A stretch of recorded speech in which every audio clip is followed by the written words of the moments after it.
Yeah, all right. Ready to start this? I'm ready. All right, Nathan Jensen. Yeah. How goes life? How goes life? What do you want to know? If life is good. Life's great.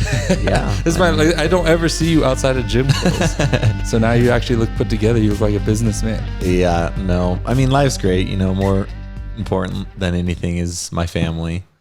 My son, he just turned 4 months. So. Oh, what? Yeah, he was born February 9th. So. This is your first?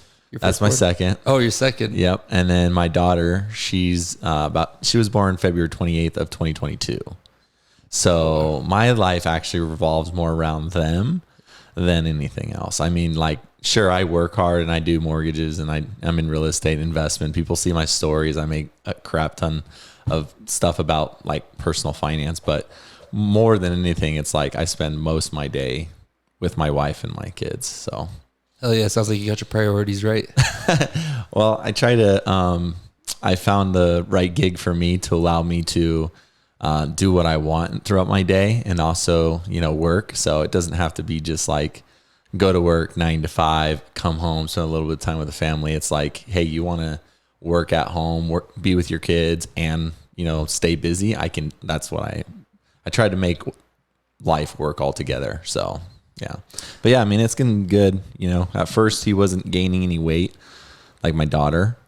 My daughter was really easy. So we thought after our first, like we should have a second, like no problem at all. The second one would be easy. And then the moment we had the second one, we were like, this is a lot harder. Because of the health complication? You wait, that's a health complication? Yeah. So actually my son was on the state's radar because his BMI was like under 0.5%. He came out as a perfectly healthy sized baby, but then he wasn't gaining weight because we put him on formula immediately and he was allergic to cow's milk. So he wasn't gaining any weight. He wasn't getting any length. He was going in for like months and wasn't gaining any weight. So they were getting flagged by the state. It was about to get really serious. Like they were going to have to start doing some serious testing on him. And then they gave him a non-allergenic formula and he just started gaining weight. So is that common? Because that's like what, just lactose intolerant? Yeah, pretty much just lactose intolerant right out of the gate. I'm like, dang, dude, I thought you were going to be a great football player, but I guess not. You need to drink milk. Yeah, I know, but he's so formula, you just mix in the milk, stir it up. Well, mix in water. So we use distilled water. You know. So where was the milk the problem? Because it's in the formula? Well, the formula is a form of has dairy product in it, so it's like protein powder. Yeah, basically. Yeah. Just give him a scoop of your protein. I know, that's what I was thinking about. Just like make him some chocolate milk and call it a day. What the heck is in baby formula, anyways? I have no clue. It's like it's special only for babies. When we first had our first kid, we were looking at every single ingredient. Like, this is really important to us. And then our second kid, we just grab that brand. Yeah, just take on whatever sale. It works. That one's on sale for the day, so let's grab that one. That's hilarious.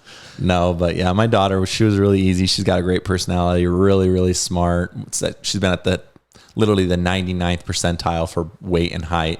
So she's only 2 years old, but she's almost as tall as my 5-year-old nephew or 5-year-old, nephew. Is your wife is like above average in height and stuff like you? Yeah, my wife is, I believe she's 6'2", and I'm 6'4". No way. Yeah. That's why your babies are giants? Yeah, at least my daughter will be. I mean, who knows? The other one's not growing. What's your son's going to be a midget, probably. What'd you name your son? My son's name is Theodore. Or we call him Theo. I just listened to Theo Vaughn. I just listened to Theodore Roosevelt's Man in the Arena. Have you I haven't heard that. No, it's pretty cool. It's pretty much saying all the critics can go fuck themselves because what really matters is the man in the arena. That's funny. It sounds a lot like the book I recommended to you with Donald Trump. Oh, really? Yeah. What was that one again? The Art of the Deal. The Art of the Deal. Yeah. And what you were saying just now, I wanted to say, because Grant Cardone would disagree with you. I think Grant Cardone would be like, your priority should be in your business, not in your family. Grant Cardone is a joke, dude. I'll disagree with him on a lot of things. So yeah. So some people who don't know, I was telling you in the sauna about how I went through Sell or Be Sold, Grant Cardone's book, and he was like, if your wife is complaining because you're coming home late from the office and you're making those sales, you tell her to shut up because you're making that bread. I'm like, oh my gosh, dude, what a happy life he must live. He must be on his deathbed holding a wad of cash as he fades out of this world. Yeah, no, I mean, family over everything for me, you know, and I think happy wife, happy life. I mean, at the end of the day, some of these people do get hella rich and then they lose half of it just like in a matter of seconds. So, I mean, take care of what's important. Are you talking about like the divorce or through like stocks or what? Divorce. Yeah, for sure. Yes. Yeah. But now the tides are turning. I hear stories of men taking the women's money these days. Oh yeah, that could happen too. Who knows? Now that women are becoming powerful in the society, now they have shit to lose too. Yeah, I know. I mean, now we gotta start drafting their asses. Let's draft their asses for World War III too. Let's get full equality going. I don't know if I trust that. Yeah, no. Let's keep the men at war. Yeah, I was so mad. Honestly, the next war is gonna be like irrelevant of personnel. I feel like. Yeah. You know what I mean?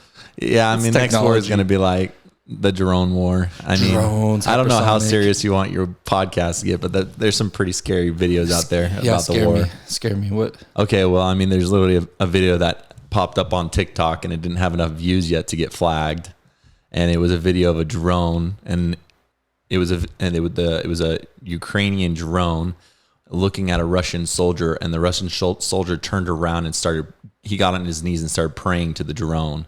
And then the drone flew into him and just went static. So basically, the wars are happening via drones now.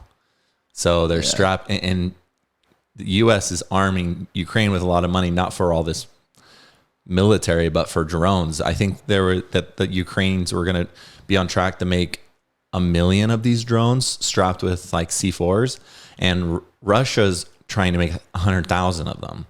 Because they're just simple. You just literally run them into a tank and blow up a tank, and it takes one drone versus sending in personnel that can die or, that guy can earn more money. That's going to be destroyed in a matter of seconds. Exactly. So. Yeah. And missiles. I mean, I feel like, you got to be kind of close. I wonder what the range is on those drones.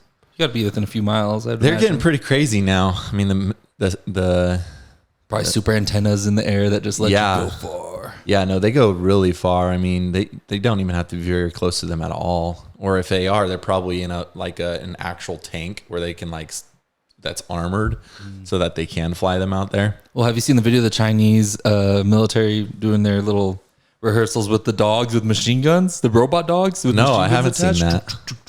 Yeah, there's robot dogs with machine guns on their heads now.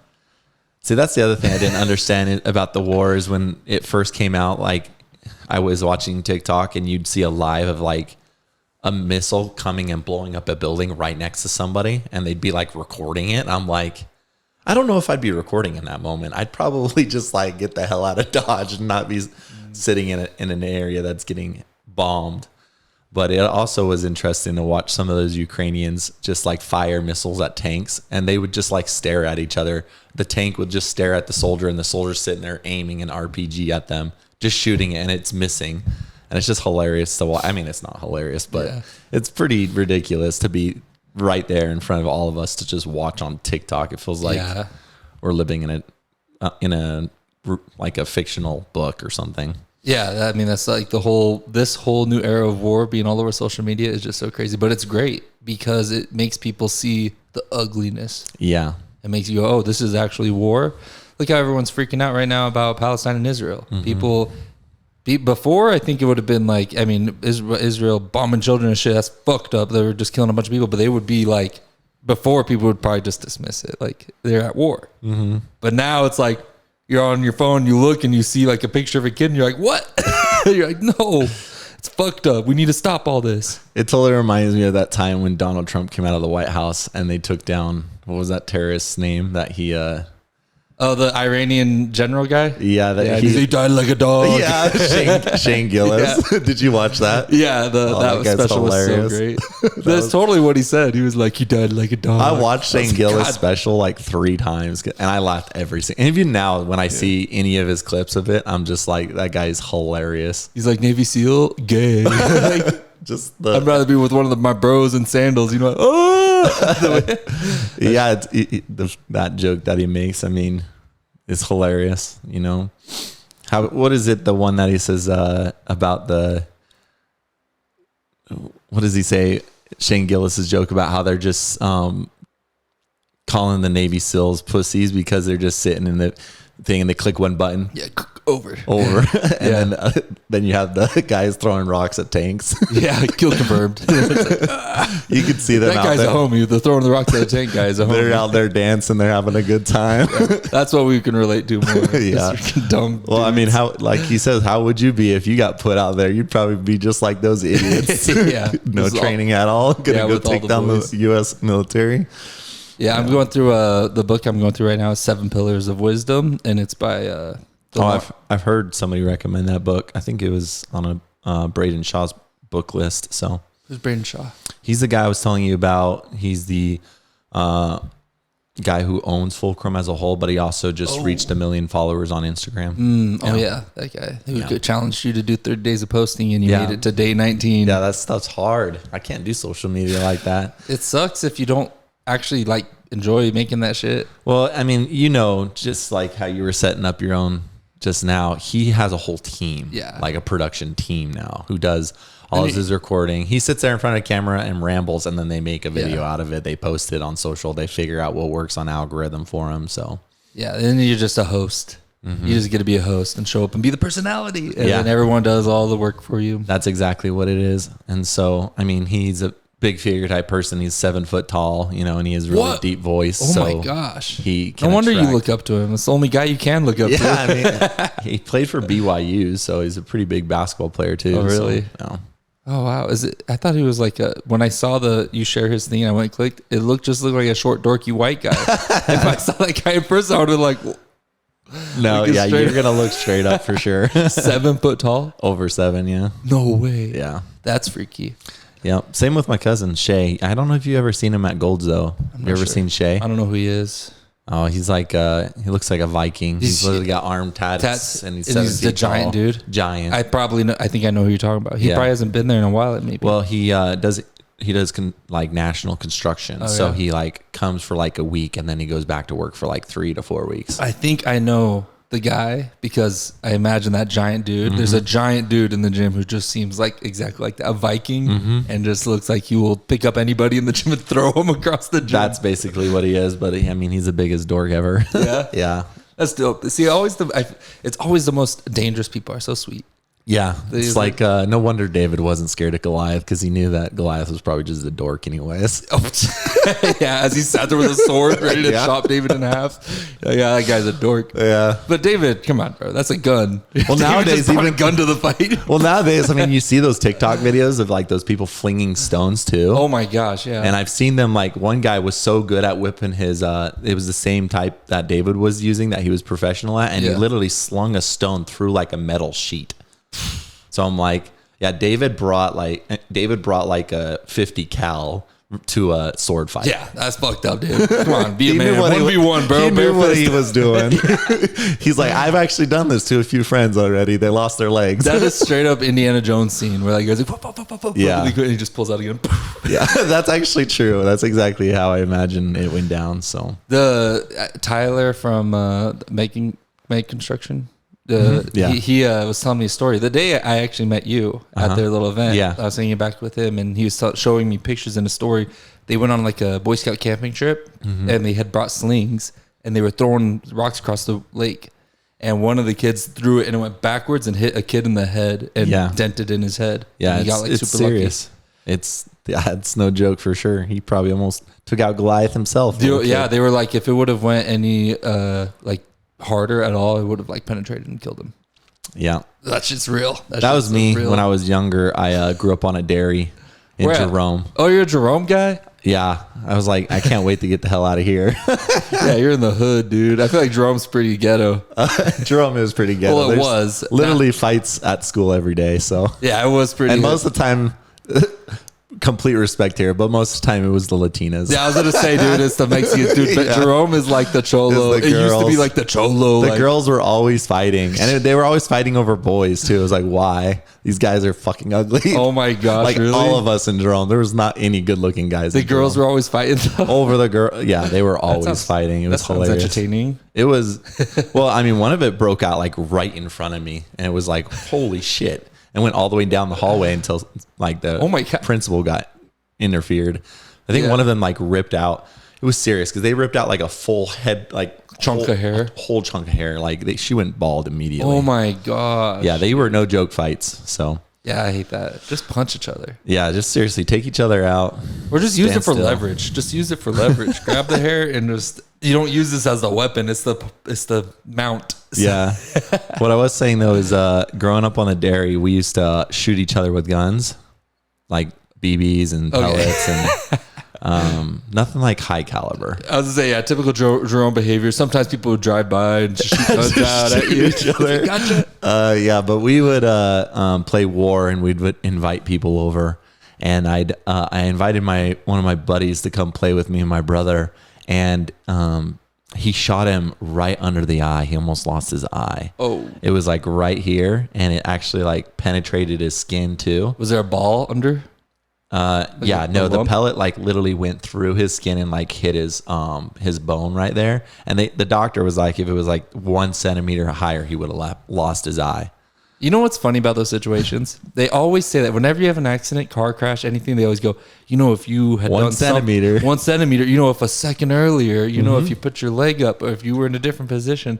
But we never argue it the other way. It's like, if it would have been 1 centimeter this way, you would have been completely safe. Yeah, that's true.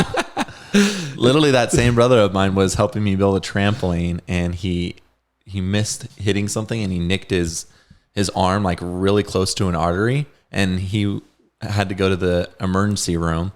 And they were like, "Oh, 1 centimeter over, it would have cut a major artery." Yeah, well, what about the other direction? If it was a centimeter the other way, I wouldn't even be here. That's true. But yeah, I mean, growing up in Jerome on a dairy was that was quite the experience. There's things that, you know, somebody's a dairy kid when you start talking about the stories on the dairy. You can immediately tell if somebody was like didn't actually grow up on a dairy.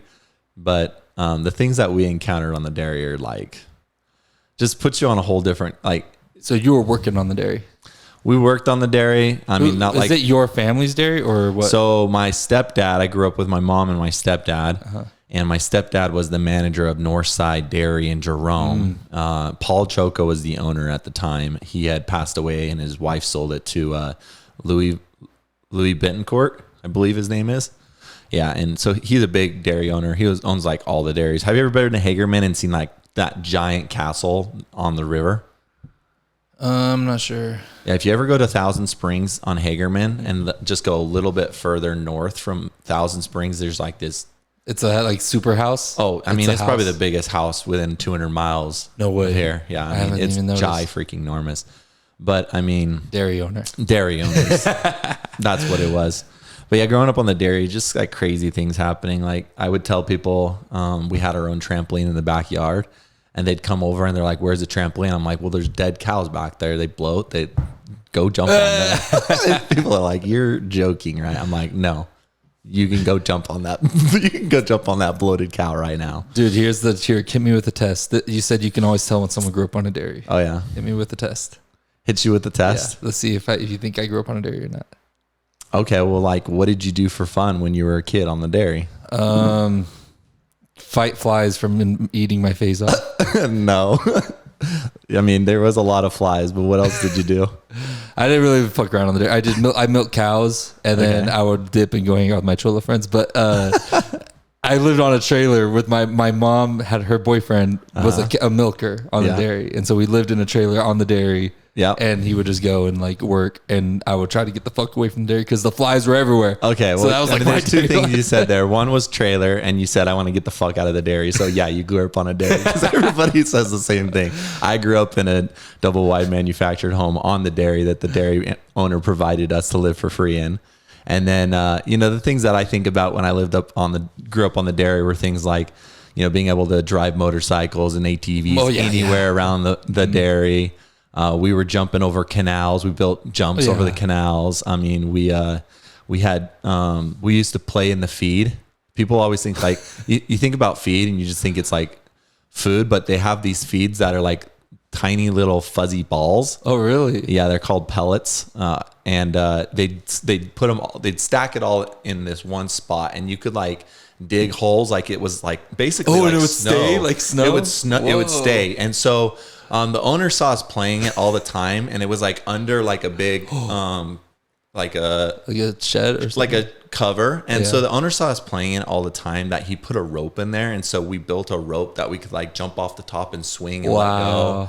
And so we were playing in the feed, and we remember we were playing in the feed, and we were like on the other side of the feed where they can't see us, and we had like dug in, and a tractor pulls up and it starts loading feed in the back of the truck, and we're all in there like screaming. And then we get up to the top to like let him know we're there, and he's just laughing. He knew we were there. Oh my God, dude. That guy's playing with fire though. But like I was afraid that at some point he's just gonna scoop us up and throw us in the back of like the transfer truck and just like forget we're even in there. But I would be scared that the shovel part would just like stab into somebody or something. Someone who's hiding in the feed and just crushes them. That sounds like a live leak video waiting to happen. Or the other thing in the dairy that people always are grossed out by is the cow pies. When they get like really dry and hard, they're still wet on the inside. So you can like pick them up like a rock and like chuck it at somebody and it would just explode like a grenade on somebody. Yeah, it was pretty disgusting. You do much like horse riding or cow riding, cow tipping? No. I mean, we tried cow tipping, but those cows are fucking huge. But I never tipped a cow, but we tried to.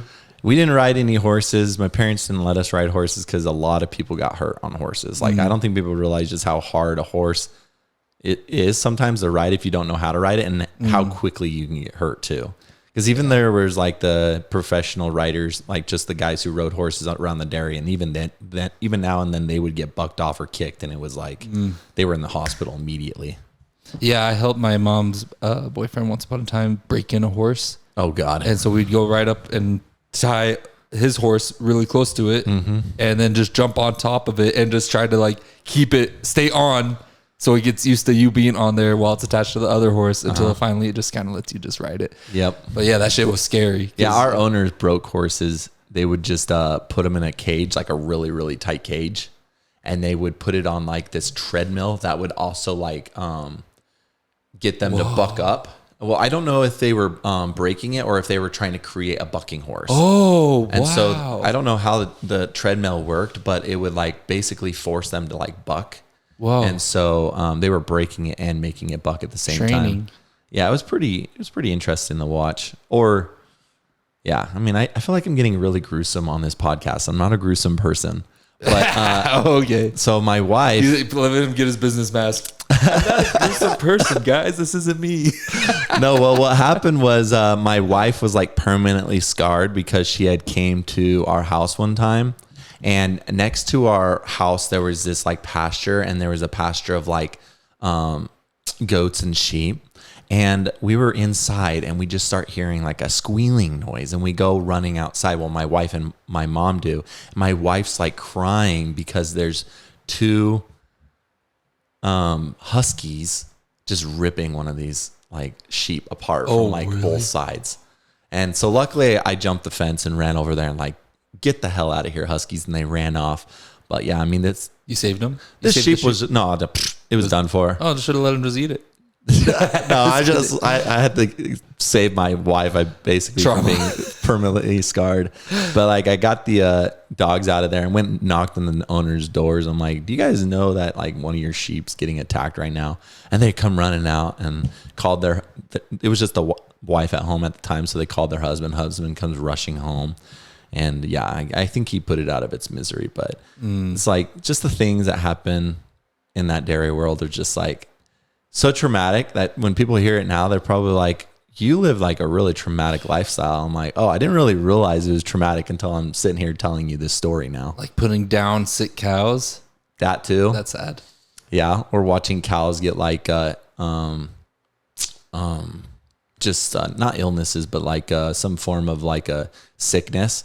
And they would just eventually, when they're just sitting there and sitting in one spot forever, you know that it's like done for. Yeah. So and you got to go put a. Yep. Even to our dogs too. Sometimes the dogs that would attack cows, they'd have to get put down too. It was bad. When I was a kid, this is a fucked up story. I'm telling you. When I was a kid, my little brother. This podcast is brought to you by Pfizer. All right, but when I was a kid, I just finished the Real Anthony Fauci by Robert F. Kennedy Jr. And now my mind is programmed into being like, isn't Pfizer. He like being trialed right now too? Yeah, and I'm like, dude, Have you listened to that book at all or heard it? Dude, that book is fucking crazy. It's not crazy. It's just so sad. It is so sad. And I feel like that book's going to be pretty important in the future. But anyways, I was a kid and we had a family dog. His name was Zucker.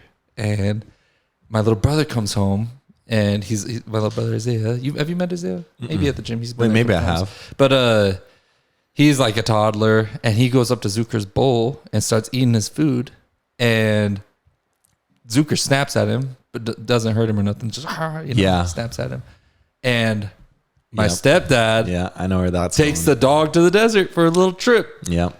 Dude, now with my dog, I can never imagine. I fucking love my dog so much. It's like my baby. No, but I mean, even there's stories of a dog like a German Shepherd who it grew up with a boy his whole life, and then him and his dad were out on a trip, and the dad got out of the vehicle for a second, and for some reason the dog must have been like freaking out that the dad was just walking away. I don't know what it was at that moment in time, but the dog was freaking out so much that it literally killed his son in the truck. Yeah, and normal as dog the entire life until that one moment in time. What? Yeah, it was like crazy. That is so scary. Yeah, I mean, it's still I still see it every now and then, the video of a dog that just went crazy out of nowhere.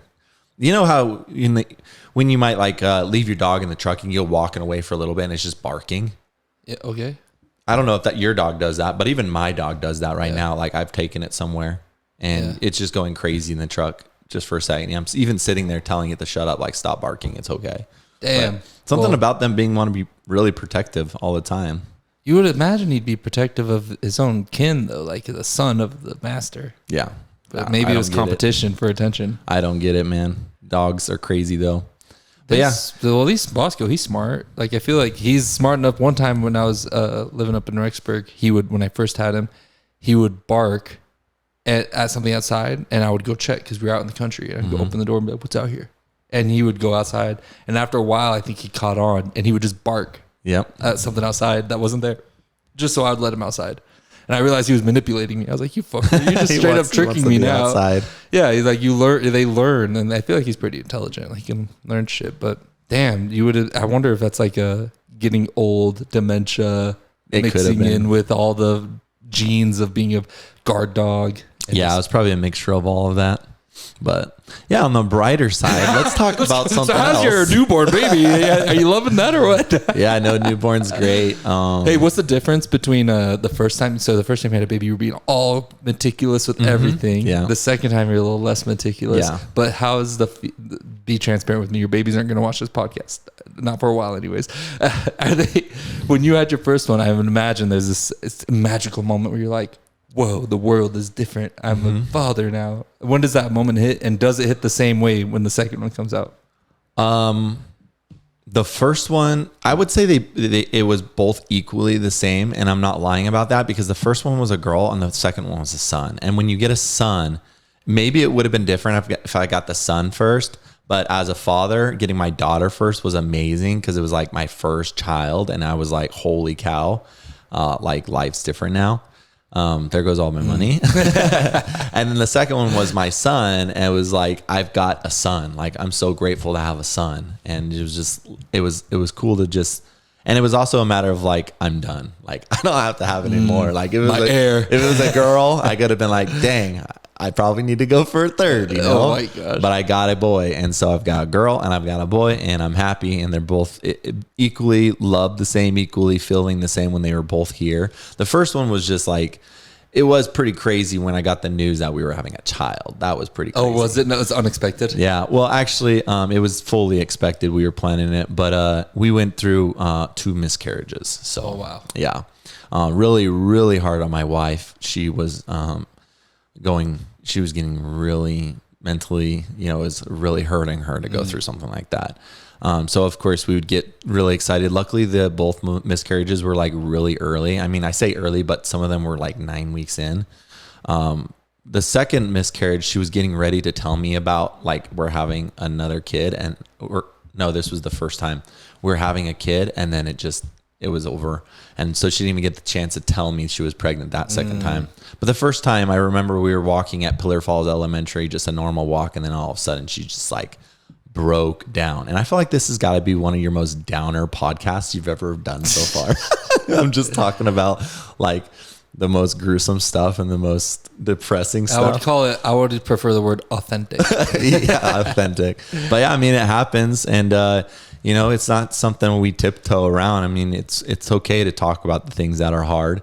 And maybe that's just my lifestyle, you know, that I've grown up on the dairy and I've become the person I am, that I'm comfortable talking about that stuff. My wife might not be, you know, and she maybe doesn't want people knowing about it. But at the same time, it happened and it's okay. And we're very blessed with the 2 kids we have now. And so, but yeah, I mean, it was really hard. We were just walking around the school on our normal walk. She just broke down and I could feel her pain. Like in the back of my mind, I was like, damn, like, try again, you know, but in her mind, it was like, you know, like literally lost a child. Yeah. So, I mean, for women, especially, we couldn't even imagine what it must be like to actually be a mother. No.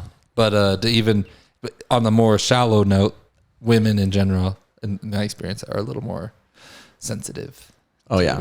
So for me, I'm a dull, like I'm a blunt blade a lot of the time where I realize that's the thing I got to work on. You know, cater to feelings. Let me make sure you feel good. And my ass came from the Marine Corps where everything's so fucking brutal, like blunt and brutal. Yeah. And I had a transition period for a while where I was just being too blunt and brutal with everybody. So suppressing the asshole and having some sensitivities, at least for my end on the male spectrum, is the part I got to work on, because at least for the women in our lives, they need a little more emotional catering. Yep. It seems like you need to take that into as a factor a little more. Exactly. Yeah. I mean, and my wife's never really been an emotional person, but when we've had our kids and now she's stay at home 24/7, it's like it's like 2 full-time jobs. It's a lot of work on her and a lot of stress. So I'm just like, you know, I try my best, but at the same time, it's like, we also work and then we go home and it's like more work. And I understand they do it all day, but it's a lot of energy to come home from work and then work some more, you know, with kids. That's the most interesting thing. I would say, like, when you don't have kids, when you're done with work, it's almost like, okay, now it's time to do something I want to do. But now it's like, and not that I don't want to hang out with my kids. Yeah. You know, I just built a trampoline. I got my daughter a blow up house and a pool and all this stuff just to, you know, keep her entertained. But there's something about being done with work and then going home and working some more. And it's kind of like what just parenthood is. It's just like never ending work. Nothing wrong with that. Just expect it going into being a parent, that it's not like you're going to be the same person you were before. You know, it's like you've got to change your habits. So what kind of things is like a typical work day for a dad? Like, what, you come home and do what? Well, you know, it's your typical, I would say for me, it's a little bit different because my work days can ebb and flow based on like how busy I am. So like if I can sometimes get off early, or sometimes I'm working till like 7 or 8 o'clock at night. Or for example, we've got the parade at homes this weekend and I'm like 8 to 7 Friday, Saturday, Sunday for the next 2 weeks. But I would say, like, when you come home with kids, you know, you can't just like go sit down, watch TV, or go sit in your office and like play some video games or jump on your Xbox. It's like, hey, your kids want to go jump on the trampoline with you, or they want to, you know, you need to change your kids, or you need to go, they want to jump in the pool, change your clothes, or, you know, put new clothes on them, or. So it's kind of like having a dog, where when you're done with these, you got to take him to the park. He wants to play. Yeah, the dog is like food. The dog's very like, I used to say, you know, being a parent to my dog, because I had a dog before my kids, that it was like I was being a parent, but I mean, it's on a whole nother level. It's like constant. Like you let your dog go out and run and play, and you can ignore him. Yeah, you can ignore him as far as your kids go. And the other part of it is you're like your spouse, because your spouse has expectations of what they want you to do as a parent. Oh yeah. So you get home and it's like, your spouse doesn't want you to like go and just like take the dog to the park. She's like, she wants your help.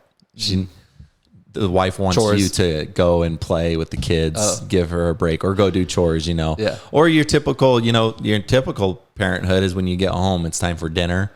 Get the kids in the bath, get them ready for bed, put them to bed, and then by the time you do that, you get home, it's time to go to bed after you put the kids to bed. And maybe you have an hour to go do something on your own, or watch TV for an hour, but then it's time for bed, and it's the rinse and repeat type thing. So yeah, I would say that's the most interesting thing I found about being a new parent is like how much actual work goes in after you're done working for the day.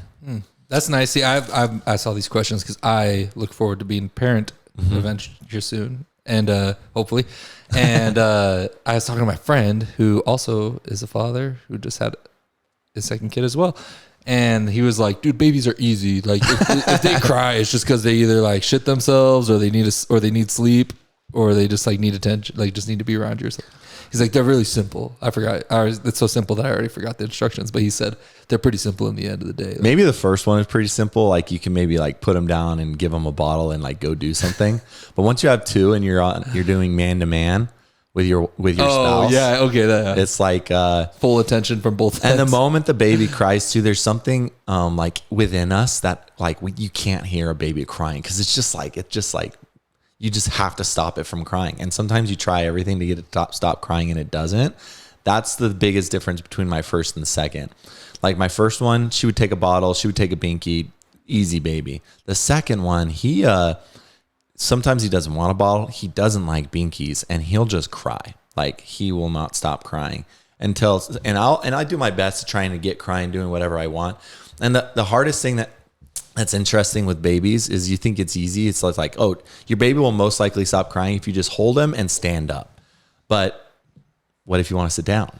And you're like, what if you want to sit down and also maybe be on your phone or watch TV? Well, you can't because your baby, at least mine, he will not stop crying unless I stand up and like cradle him and rock him. So it's like, he doesn't want the bottle. He doesn't want a binky. He just wants to be held and nurtured. And that's like, you can't do anything but that. Well, I think there's another route.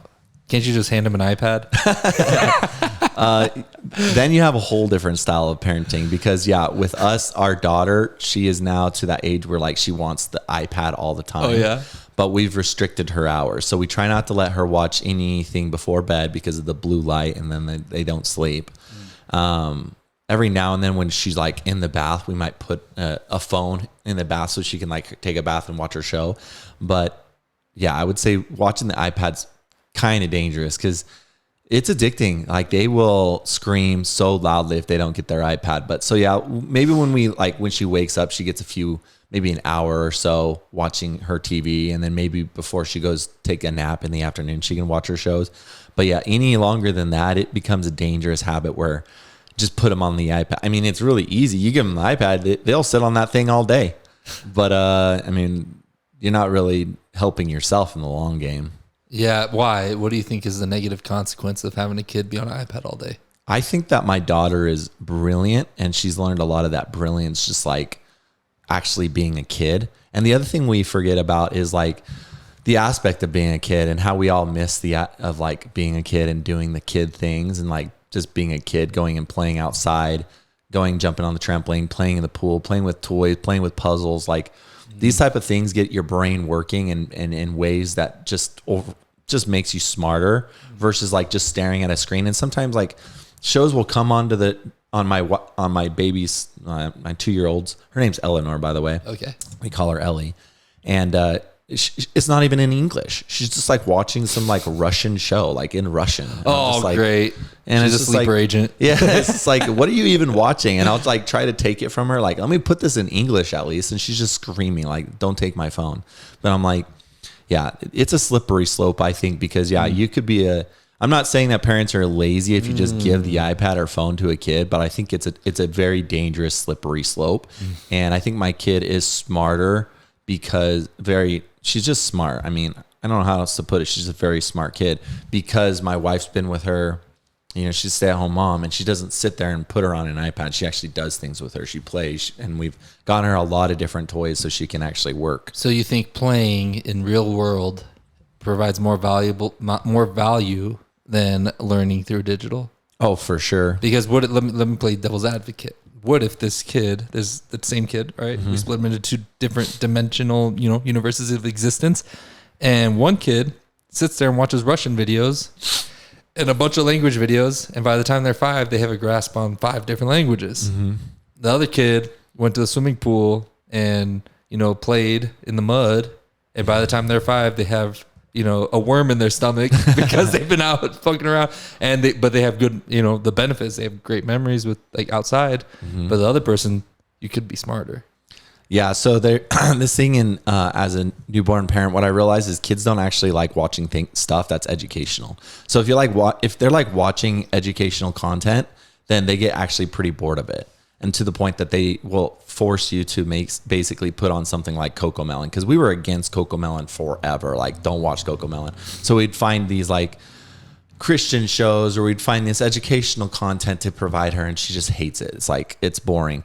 Now, and she ends up watching something in Russian, but she's not actually learning the Russian. She's just watching the content. What about VeggieTales? Yeah, that's the perfect example of something that's like really boring that kids don't want to watch. The entertainment quality is just too high these days. Yeah, so much stuff. Well, I mean, it's all the Cocomelon stuff. They have it like dialed in to wire your kids to watch the show. I don't even know that show. Yeah, I mean, it just has like certain things that like, a baby laughing every 5 seconds or something that just keeps them. It's kind of like TikTok, where us adults, they are trying to figure out the algorithm, and the algorithm really is to try and keep you watching the content. They don't want you to leave the app. So they push videos that keep your attention on those videos. So the videos that keep your attention longer are going to do better.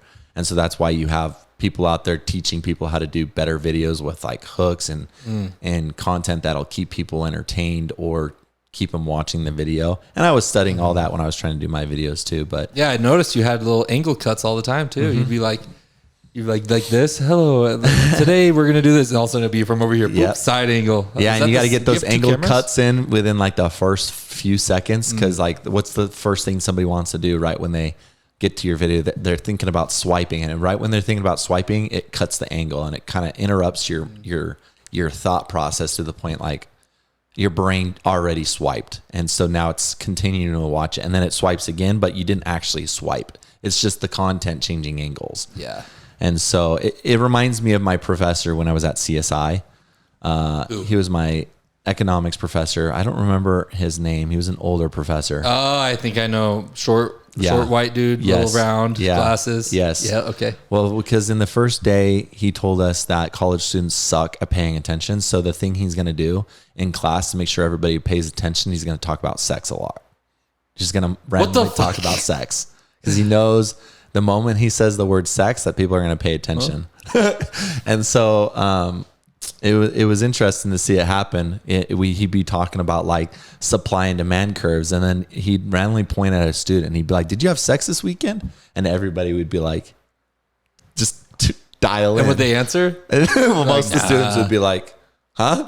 It's like, "Are you talking to me?" "Yeah, I'm talking to you."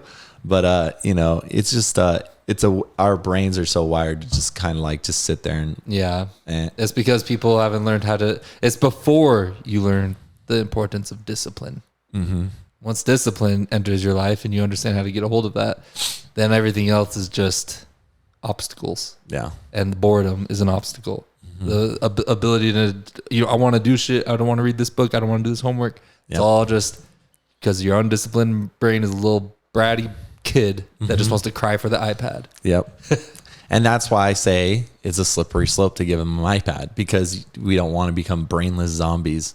We kind of want to, I feel that we're not to that point where like, what is it? Is it Star Wars, or is it, it's some type of future fictional movie, sci-fi, where like kids are in like just learning from all these different screens, and that's like their entire educational content.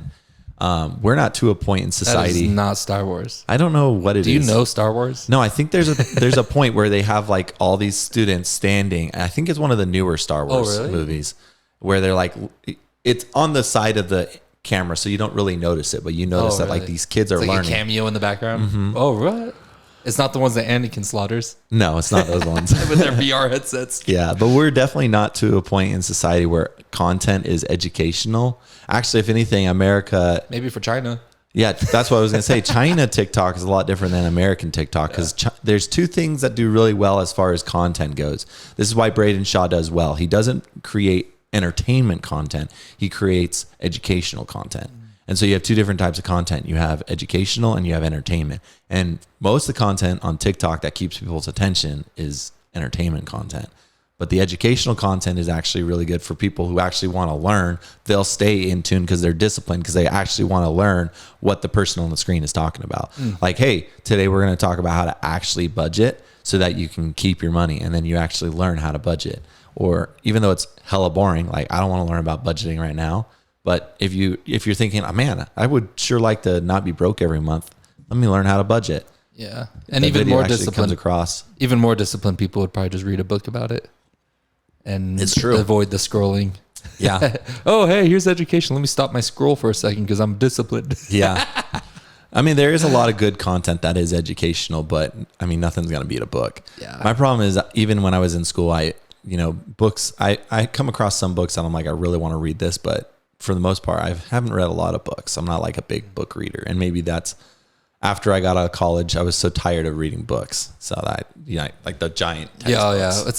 They set you up to not want books. Exactly. And it's kind of started in high school, when they're constantly like, go and read the last 2 chapters of your math algebra book. And you're like, I freaking hate this. Yeah. Has to be stuff that you're actually wanting to learn. Well, it's like even before high school, they used to have the AR reading, and I would like have the highest AR reading because I loved reading books. I was always reading like the most fictional books out there. Well, like I read all of Chronicles of Narnia. Nice. I read all of the Harry Potter books. Does that include the Caspian Sea and all that? At the time, I feel like it was just coming out, so I don't know if I read like the Caspian Sea, but I know for sure I read the first Narnia book, and it felt like a lot of books because it was like fucking huge. Yeah. And then the movie came out, and that was exciting. But yeah, that was such a good movie. Yeah. I went and watched it in theaters multiple times when it came out. And there was a few of those times where I've like read a book and then the movie came out about it, and that was exciting. So like I read a lot of fictional, but like right around high school time is the time where it was like, it felt like I went away from like reading fictional books and started reading the books that they required us to read. And it was like, I lost the passion to read. Once I got out of college and I started doing things in the finance and real estate world is where I actually got my passion for reading books again, for business purposes, and like learning things like, for real estate, like Rich Dad, Poor Dad, one of my favorite books. And if you're a finance guy, like I am, everybody's going to say, go read Rich Dad, Poor Dad. It's the book. But I mean, in reality, it's the people who didn't go to college for like accounting. You don't agree with Rich Dad, Poor Dad? No, I love Rich Dad, Poor Dad. But I think the people who didn't go to college and understand the basics of like finance and like accounting, that book does really well, because you start to learn what's an asset, what's a liability. Mm-hmm. But it flips it in a sense. It flips it in a sense where people think like, oh, I bought a car. This is my asset. Well, it's not an asset. It's depreciating in value. And then you start to Although a house doesn't. Yeah, well, that's the difference between some people like Grant Cardone, and then you have people like the writer of Rich Dad, Poor Dad. What's his name? Murasu? It's a Japanese guy. I literally just had his name in my head, and then you start talking, I lost it. Oh, I'm sorry, bro. Robert Kiyosaki. Is that what it is? Like yeah. Robert Kiyosaki. He's like Japanese, I think. Kiyosaki sounds Japanese. Yeah, he was very pro, use debt in your favor. Mm-hmm. Don't buy a house for yourself. He was very pro, don't get a house that's the biggest liability you'll ever have on your plate, and buy a house for others to pay for you, because then it'll be an asset. Yeah. And I mean, one of the ways I've thought about it is, the nice thing about owning a home for yourself is that there is a sense that the larger the home, the more appreciation you gain. So let's just think about this. Like if you bought a home, 100,000 over the last 50 years on average, even in 2008 to 2013 when the real estate was crashing, or last 50 years on average, homes, real estates appreciate 5% a year. So if you have a $100,000 home, 1 year later, it's worth $105,000. But if you have a $500,000 home, 1 year later, it's worth $25,000 more. So just simply by having a larger home, you've increased your net worth faster. But the problem with that is if we ever get to the case of 2008 to 2013, real estate's going to depreciate faster than a smaller home. How long does that depreciation last usually? Well, we don't really have a lot of studies for it. The only time we really saw a real estate crash was in 2008. Okay. Well, and how did that go? Like so things started going up, depreciation, the crash, and that depreciated your home's value for how long? It went on for like 5 years. Okay. And so each year they're losing properties lost like on, I think, up to about 50% of their value. And so for people who still had money at that time, it was a great time to go buy a home. Great because time. everybody was going down. Yeah. I mean, some of the wealthiest stocks. people made a lot of money in like 2010, 2011 when they were buying up real estate at the cheapest it's been. But it's for the people who could survive and have money to throw. Or just were first-time home buyers and ready to buy. I mean, one of the biggest YouTubers I follow is Graham Stephan, and he made his millions buying real estate during that time. He was 18 years old. He became a real estate agent, and he started selling a lot of real estate and buying real estate at that time when the crash was nearing its end. But on average, homes do appreciate. We don't see a lot of those crashes. And I would say we're even way more protected than we were before, because I think the statistic is like 65% of all homeowners right now, their interest rate is below 4%. And so you have the choice of like, why would you want to give up your home right now and then go rent and have your payment be more? Yeah. Like that doesn't make any sense. The thing about when real estate was crashing, people were trying to sell because they wanted to try and get their equity out before the market collapsed completely. And so there was a lot of sellers, and what happens when you have a lot more supply, prices go down because the demand is less. And so the difference is you're not going to create a lot of supply because people don't want to give up their homes.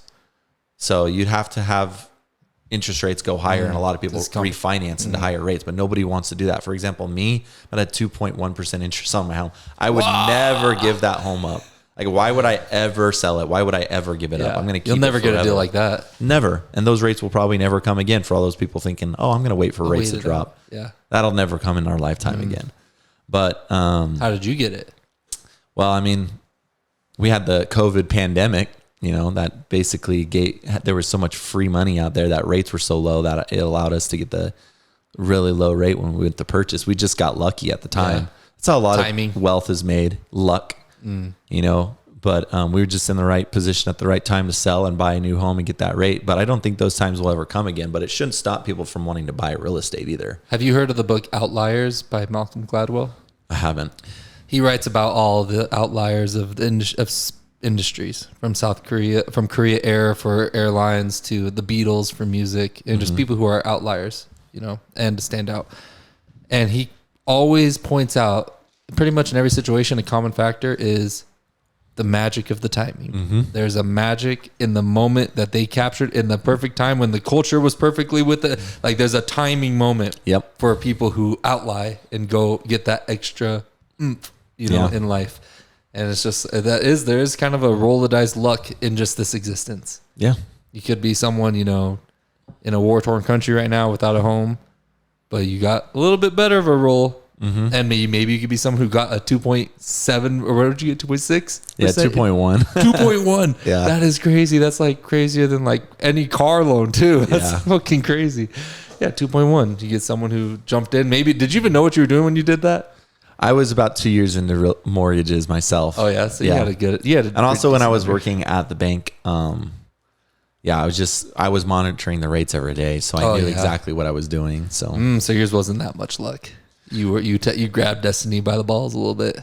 Well, there's luck in the timing of like we were ready to sell our old home and buy a new one. Because if it would have been like we just bought our old home, like it probably weren't ready to sell it immediately and buy a new one just because the rates were low. We probably would have just refinanced, got a lower rate, and kept our old home. But we were at the time where we were ready for a bigger home, so we sold our other one and got the new home. So let's take this dark again. You have such a good future for you. You have a great home rate. You got a good job. You got your brand new family starting. How is your outlook when you think about where we're going? I think that people are not aware of the what printing the amount of money we've printed really does to our economy. Like people think inflation. And the scary thing about inflation is once something's up in value, it doesn't go back down. And the dollar has been reduced. The statistic was crazy. Up till about 2022, the nation had been a United States, 1776 to 2022. What is that? Like 200 something. 220 years. Almost 300. Yeah. Probably. And so in that entire time, that the United States had been a country from 2022 to 2024. The amount of money they printed was the amount of money that they had printed in the entire existence of the United States. Did the United States ever have, how much time period did the United States have 330 million people? Yeah. And well, it's just a matter of like, people look back and they're like, oh, hey, this 60-year-old bought a home for $17,000. Well, yeah, I mean, your inflation. But nowadays it's going to be like, oh, this 20-year-old, it's going to be even more insane when I'm like, oh yeah, I bought this home for $450,000 and now it's worth $6 million. And it's like, $6 million, how did it go up that much? Well, that's what inflation is. It's compound interest in it of itself is insane at even like 4% interest. Now imagine it at like 25 to 30% interest every single year, compounding on itself. That's what inflation is doing right now. So I think the scariest thing is like, if people are already living paycheck to paycheck and struggling to like afford everything, I don't know how we get back to making things more affordable, because you can't just all of a sudden raise everybody's wages, because it does the exact opposite. You're going to put more money into the economy, which is going to, again, push inflation. You can't have a period of deflationary period, because now you're telling your like farmers, hey, those potatoes you were going to sell for $2 that it cost you $1 to make. Well, now we want you to sell them for 70 cents. It's like, that doesn't make any sense. You can't just tell the economy to lose money on all other products and services. It doesn't work. So that's deflation. And so I don't know where we go from here. The best thing I can say is figure out your budget as quickly as you can and start figuring out how to invest in not only like getting a secured asset so that you can have fixed costs for like a mortgage. Because the nice thing about a mortgage is once you buy a home, it's fixed for 30 years. It's not going to change for 30 years. So that's the true value of buying real estate. And the next thing is start investing in the stock market, because at the end of the day, all of our money flows back into these companies at the very top. And so they're having record earnings, record profits every single year. I mean, we've seen the stock market blow up. I think the S&P 500 just hit its all-time high again under Joe Biden. And it's Joe Biden, probably one of the worst presidents we've ever seen, in the stock market still hitting record highs because there's so much money being printed. So I would say the scariest thing is for those people who are already struggling financially. I don't know how it's going to get any better. Yeah, I just can't help but see the similarities between post-World War I Germany dealing with crazy inflation and division, and leading up to their version of the 100 years ago, from the getting out of the 20s to their depression, to division of politics, to censorship of media, to a next world war. Yeah, I mean, hopefully we get some better leadership that like actually prevents that. Like, I don't like talking politics, and it's not like I'm a Trump. I'm not like all in on the Republican Trump side. I mean, I think Trump is going to be better than Joe Biden, but at the end of the day, when Trump was president, he signed more peace treaties than any president in the last like 50 years. He had visited like North Korea, which no president in the United States history had ever visited. He had great relationships with Russia. So when he says he could have prevented the Ukraine war, he probably is true in that statement, because he probably wouldn't have forced Russia's hand with NATO, having Ukraine join NATO. He probably would have had actual foreign relations with those countries to not get us to where we're at now. So getting an administration in place that actually is like actually trying to not get us started in World War III is going to be good for the next election. But I also think the value of what President Trump is bringing in the form of like monetary policy, like reducing taxes, is going to be great, because reducing taxes doesn't pump money into the economy and raises inflation. Like his idea of reducing taxes for like even people who are tipped only, or he wants to get rid of the employment tax, so people aren't paying a crazy amount of money in employment taxes too. So the more people, that's one way that you could help people who are struggling month to month, is actually allow them to keep their money in their pocket. He seems like someone who actually isn't part of the system. And that's what I feel like is a breath of fresh air for a lot of people. However, he seems to be very despised by almost half of the country. Yeah, for sure. So because of that, it seems like an unlikely answer for uniting us to be strong as a nation again, in my opinion, because it's like, I feel the answer has to be, we all have to come together or else we're just going to rip each other. You ever watch Survivor? Mm-hmm. Yeah. CBS Survivor. All of their series are now available on Netflix, I believe, too. Yeah. Yeah. Well, is it all of them? Yeah. I think they said that something like all of the series are now available on Netflix. What the fuck? I've been watching on Paramount. But if there's an alliance that forms, right, and they're strong and they're guaranteed going to vote this person out, that person who is weaker, they always infiltrate and spread ideas into each other and get them to turn on each other. Mm-hmm. And then when they're turned on each other, that person who was originally the enemy gets to be the powerful person and choose a side, and then now they're the person in power. And I feel like that's exactly the game being played on America by our foreign enemies. Is we are so powerful. We are powerful. We're across the ocean. We have an amazing military, and there's just the diversity amongst us in democracy and capitalism. We have the ability to be so powerful, but some seeds of ideas, probably through social media, get planted in everybody, and now our fucking tight group turns into a bickering group where none of us are on the same page anymore. And now, because we're all bickering amongst each other, the other person gets the power over us. And I'm like, I feel like the answer that's going to save us, at least for America, anyways, and maybe the world, is the one that keeps us. We're still together, all of us, even though we're different. You're a liberal, I'm a Republican. Like, we're all American. Yeah, I think even Democrats and liberals are starting to see this too, where they need a leader who's trying to keep us all together. I mean, you're seeing it in other countries, even rooting for Trump to be elected because they don't even want to be part of World War III. But I mean, you even have like strong countries like Saudi Arabia, like Dubai, where even those countries are, some of the richest people are the richest people in America. Like the capitalists of America, like own a lot of the world, just in essence. Like a lot of people still use X all across the world. That's Elon Musk. You know, people all across the world are using Amazon. It's just crazy the amount of businesses that own a lot of the money in America also own a lot of money all across the world. So I think there's the capitalist interest at heart, which is controlling a lot of the nation's tensions all across the different countries.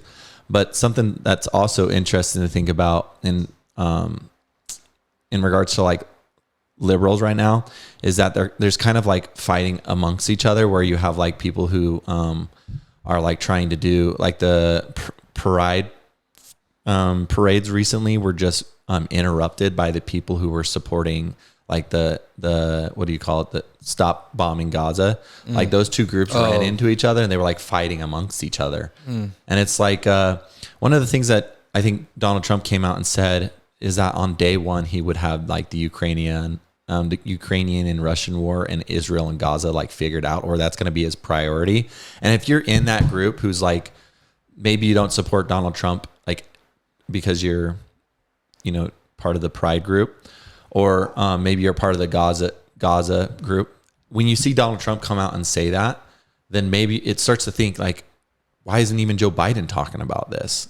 Maybe I do want to vote for somebody who wants to stop this escalation of war.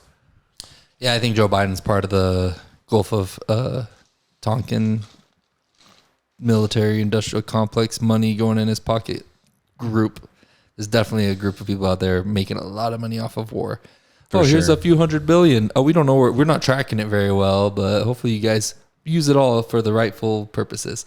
But the real, what I was wondering, I don't know if you heard, what did he say he would do to stop that? Or is it just words? Like, well, I'll stop both of these wars right at first day. Like, is there actual merit to those words? Like, what could he do? Well, I mean, the thing about Trump is he actually has history of like getting peace treaties. Like he had the peace treaty written up with in the East between Israel, Palestine, and there was another country involved. But it was like a really big peace treaty. Iran. Some people even said that it deserved the Nobel Peace Prize. Yeah, it worked so well. Look at what's going on now. Well, when Joe Biden came in office, he basically like got rid of a lot of Donald Trump's policies that would have kept those things in place. The thing is with Israel and Palestine, I don't see how he could fix that because it's completely different. It's crossed the line. Yeah. Now it's crossed the line where there's such vengeance, hate. Yeah, vengeance and hate on both sides that they feel that they can't exist without the other being gone. Well, I mean, the one thing that could help is like to actually have a bigger military presence there for the United States, because the United States is trying to like just not be as involved. And I think that if they were more involved, it could help de-escalate the.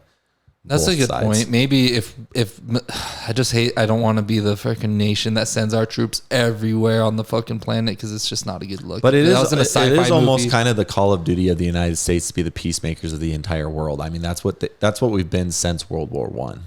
Kind of. I mean, World War II was definitely that. Vietnam War, Korea War.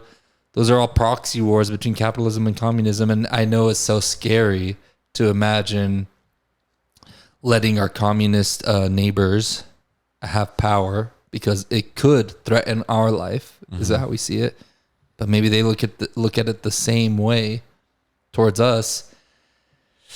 It's so easy to be afraid and to have an enemy. Yeah. I think it's interesting when it comes to enemies, like when you actually start to get to know them and who they are, that you realize these people are the exact same as you. Yeah, and when they don't speak your language and they're just another. Yeah. But the thing is, they don't trust. Fuck Putin. We don't trust that guy. We don't trust Kim Jong-un. So of course communism is bad. Xi Jinping, all these fucking communist leaders, we don't trust them. They're bad people.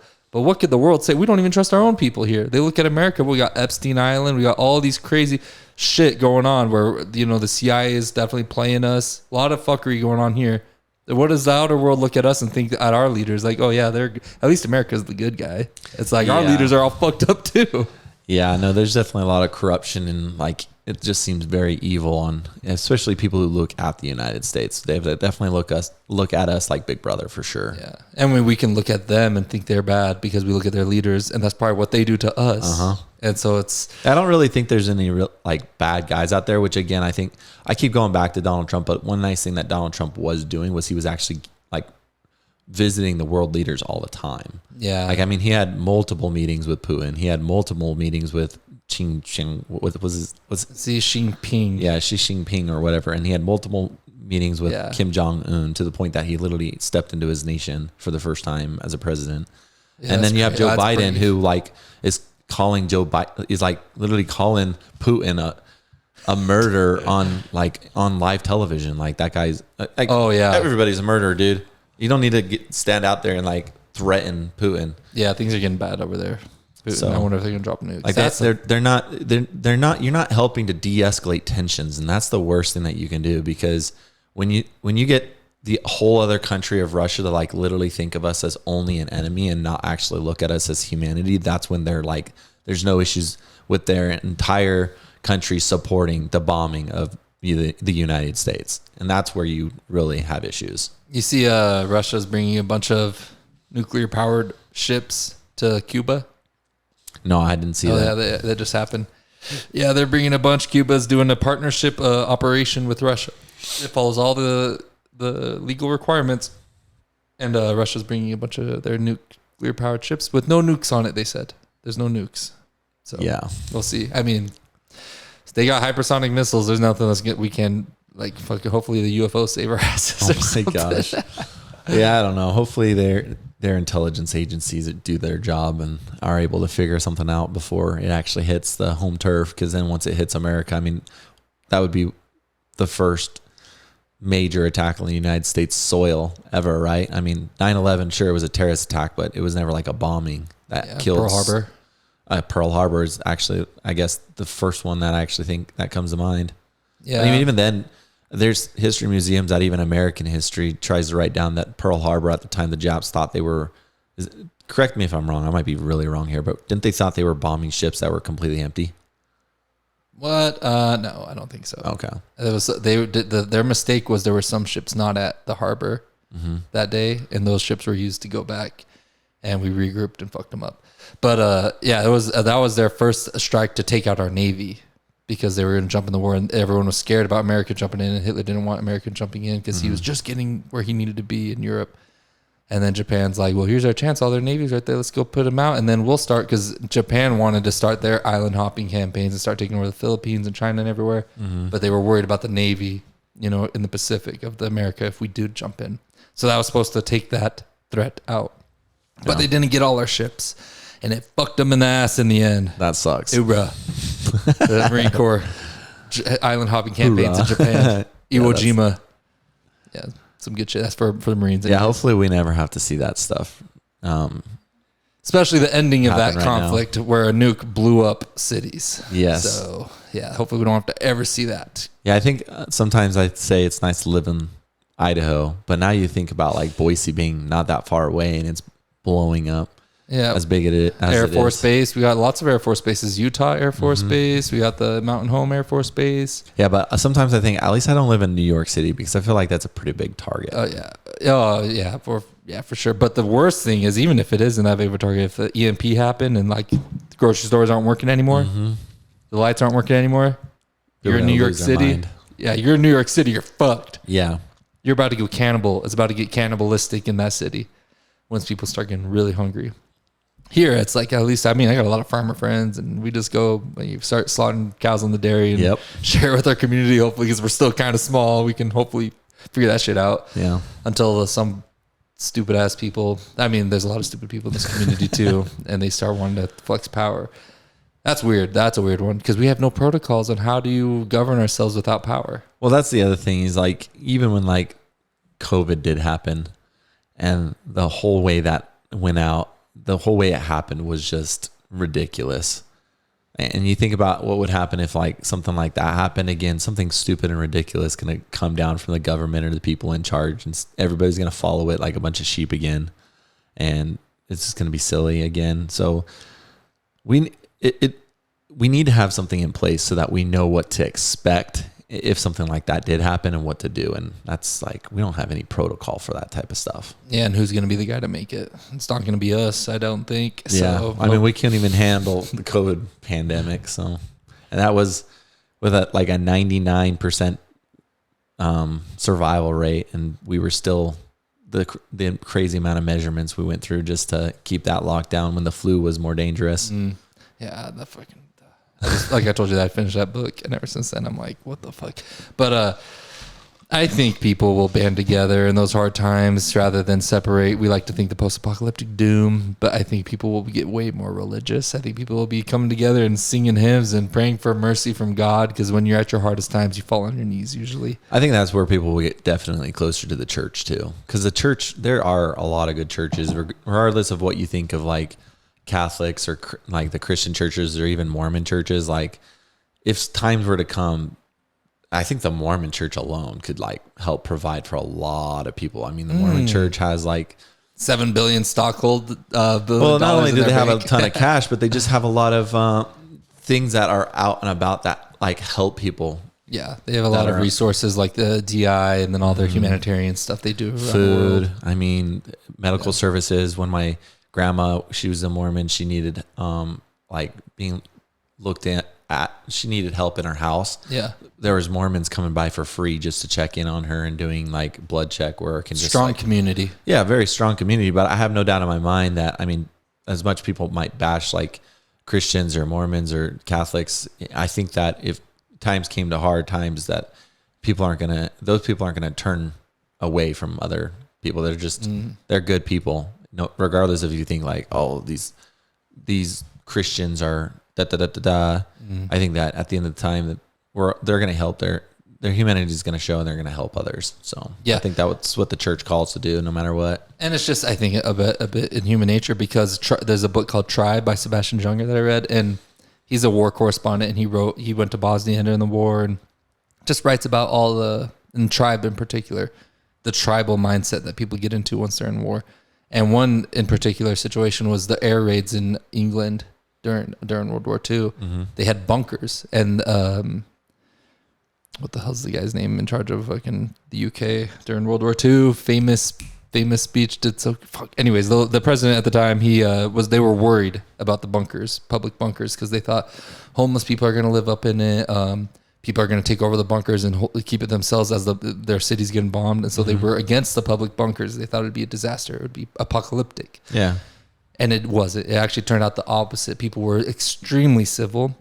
If people acted out of line, the whole group of everybody together was like, kick this fucker out of the bunker. We have time for your bullshit. And everybody was high on their P's and Q's higher than before, because they have to coexist in this tribal survival mindset together.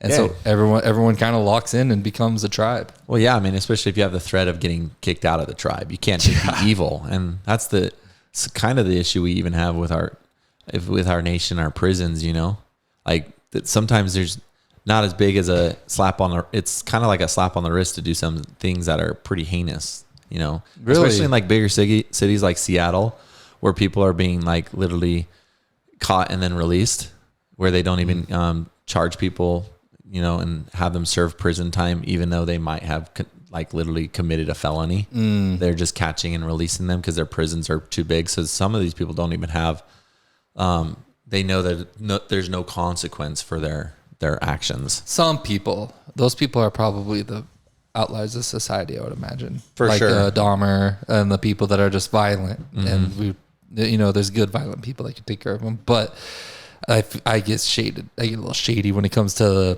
private prison thing, because it's like, that's weird. That's private. It's like you get to make money off of prison. How do you keep profits going? You need to have more prisoners. To play the devil's advocate. Devil advocate of that, though, I think capitalism is the best form of anything you can do. Because the thing about capitalism is it's all about incentives. Yeah, well, incentives, but also who can run the business the best and keep it profitable to the point that to be profitable, you have to be competitive, and to be competitive, you have to constantly be improving. And so having for-profit prisons, in a sense, can be good, because now you have somebody who's trying to create the prison to be a better prison and more profitable of a prison. How does a prison make money, though? What makes it profitable? Serving, is it because you reform prisoners? I don't know how prisons work, but I imagine it's a form of serving the government or the county in a way that they take care of their citizens. Do you think profiting off of putting people in cages incentivizes reforming them to be good citizens, or just incentivizes you to put people in cages? Yeah, definitely incentivizes them to put them in the cages, and so keep them there too. Yeah, and that's where I think it's a little shady. Like, for instance, where we live, marijuana gets you in a cage. Yeah, and they're like, all our bordering states, you can just smoke and be fine. Here, you find a plant, that even in the Bible says God left us the herbs for us to eat. Yeah, a plant that's not even chemically altered; it's literally in nature. You get caught with it. It makes you giggly, makes you hungry. Put you in a cage. You're a motherfucker. At least in Idaho. Yeah, what the fuck? That's weird. And we're so pro like freedom. But no bad apples. You deserve freedom. You have a gun. We should all have guns. What about this person who shot up a school? It's a bad apple. You have a plant. We should all have plants. But what about this lazy person who's a stoner? It's a bad apple. But we're hypocritical with that. Yeah. We want the guns and all the freedom, and the bad apples are they don't matter. It's an anomaly. With weed, everyone's going to be a crackhead. Oh, yeah. So it's weird that we want to throw people in cages over a plant that's natural. Yeah. I definitely, I don't really have a position there, because I've seen both sides of it. Like the people who have literally been, are wanted in Idaho for selling marijuana at large quantities, to the point that they have warrants out for their arrest now, and they can't even come back to the state, because the moment they get caught, they're going to get thrown in prison for the years that they were trying to sell, versus somebody who's just like hitting a joint every now and then. Yeah, but the person selling the marijuana, what's the argument you have for the negative side of marijuana? I don't know if I have a negative side of marijuana. I would. It's like, why should we not? Someone's selling brownies. They're going to give someone heart disease and diabetes, and they're going to kill them. Should they be treated? That's more dangerous than marijuana. Way more dangerous. Should they be treated like that criminal that can never come back to the state because they got caught selling a bunch of brownies to fat people? No, I think I think that the the people in charge who have made these laws went through a time where like drugs were running rampant. And when they classified marijuana as a drug versus just like smoking a cigarette, which is not that bad, they're now afraid of a slippery slope. You know what it is? They grew up in a time when it was the war on drugs because all the hippies who were smoking weed and doing mushrooms were anti-war. And now you have those same old people who are still in place to make those rules. And just because they're anti-war, it was an easy way to make them the enemy, the anti-war. Just how the military-industrial complex wants to keep us in war so they can make billions of dollars all the time. These hippies who are against war, finally a movement is starting for people to be peaceful, and then easy way to make them all criminals. Hey, that plant they're smoking, now it's a Schedule I drug, we'll throw you in prison. And now you're all criminals. And you guys talking about peace, it doesn't matter, you're a criminal. And now your argument for anti-war is irrelevant because you're a criminal and you're stupid and you're a stoner and you don't know what you're talking about. Yeah. And those old people who grew up there and go, yeah, fight the commies. They grew up and were like, we're still fighting the commies. Don't be touching that fucking reefer. Yeah. You're a hippie if you do. Yeah. There's got to be some type of change where people who aren't in their 80s and 90s are making all the rules for the people who are living in their 20s. Dude, you see the Mexican president lady with the 37 assassinations? So the Mexico just had their first female president. And when I saw it, I was like, whoa. And everyone's like, cool. Woohoo. Yeah, it's this Jewish Did Mexican. Did she kill all of her competition or what? 37 candidates who opposed her got assassinated. Okay, well, that's pretty obvious. 37. That is insane. At least we haven't had that happen in the United States yet. Dude, that's so scary, though. I mean, I got family in Juarez. I've had family murdered by the cartel. And now the cartel just straight up runs the government. It's just, that's scary. That's freaky. It's like, whoa. I don't even fuck, dude. That makes me scared to go to Mexico. Yeah, me too. It's like, dude, that's the cartel just being so upfront, being like, we're running the government. It's funny because now. Every time I say I want to go to Mexico and I talk to people about it, they're like, oh, Mexico's great. You should definitely go. Don't be so scared of like X, Y, and Z. And then I hear this type of stuff. I'm like, Mexico still sounds very scary. See, you probably talk to like white people who go to Cancun or something and they have like a great view of, they go to like cool places. See, when you talk to me, all I've ever been to is Juarez. Well, I've talked to people who like grew up in Mexico, and it sounds like I'm like, man, I want to go live in Mexico. Sounds great. Oh, like people living in ranches and shit, or what? Yeah, just like It's just like it depends where you go. I'm pretty certain, but border cities like Juarez is not like the best tourist place. Well, I mean, I even say that same thing about hey, you can go buy really cheap real estate on the border of Texas. There's a lot of mansions of homes. They're like $250,000 if you want a home. Really? Oh yeah, it's like really big real estate. But it's on the border of Texas and like El Paso area. Or what? Yeah, some areas, and then you look at their city stats, and they're like dangerous, really high for crime. And I'm like, oh, I wonder why. Yeah, no. Even now, even probably more so now. What did they say? 8 million now. What? Illegal passings since Joe Biden was elected. Has it been? I just listened to Dr. Phil on Joe Rogan's talking about it and how he was super concerned. And I was like, holy shit, the shit he was saying about like thousands of Chinese men coming through and shit. It's like, well, it is concerning, but at the same time, we are also struggling to have enough workforce. And if you can do it properly, where these illegal immigrants do come in and actually can provide value to the economy in the form of jobs, you have something else happening, which is now you're getting more income to people at the bottom versus the people at the top.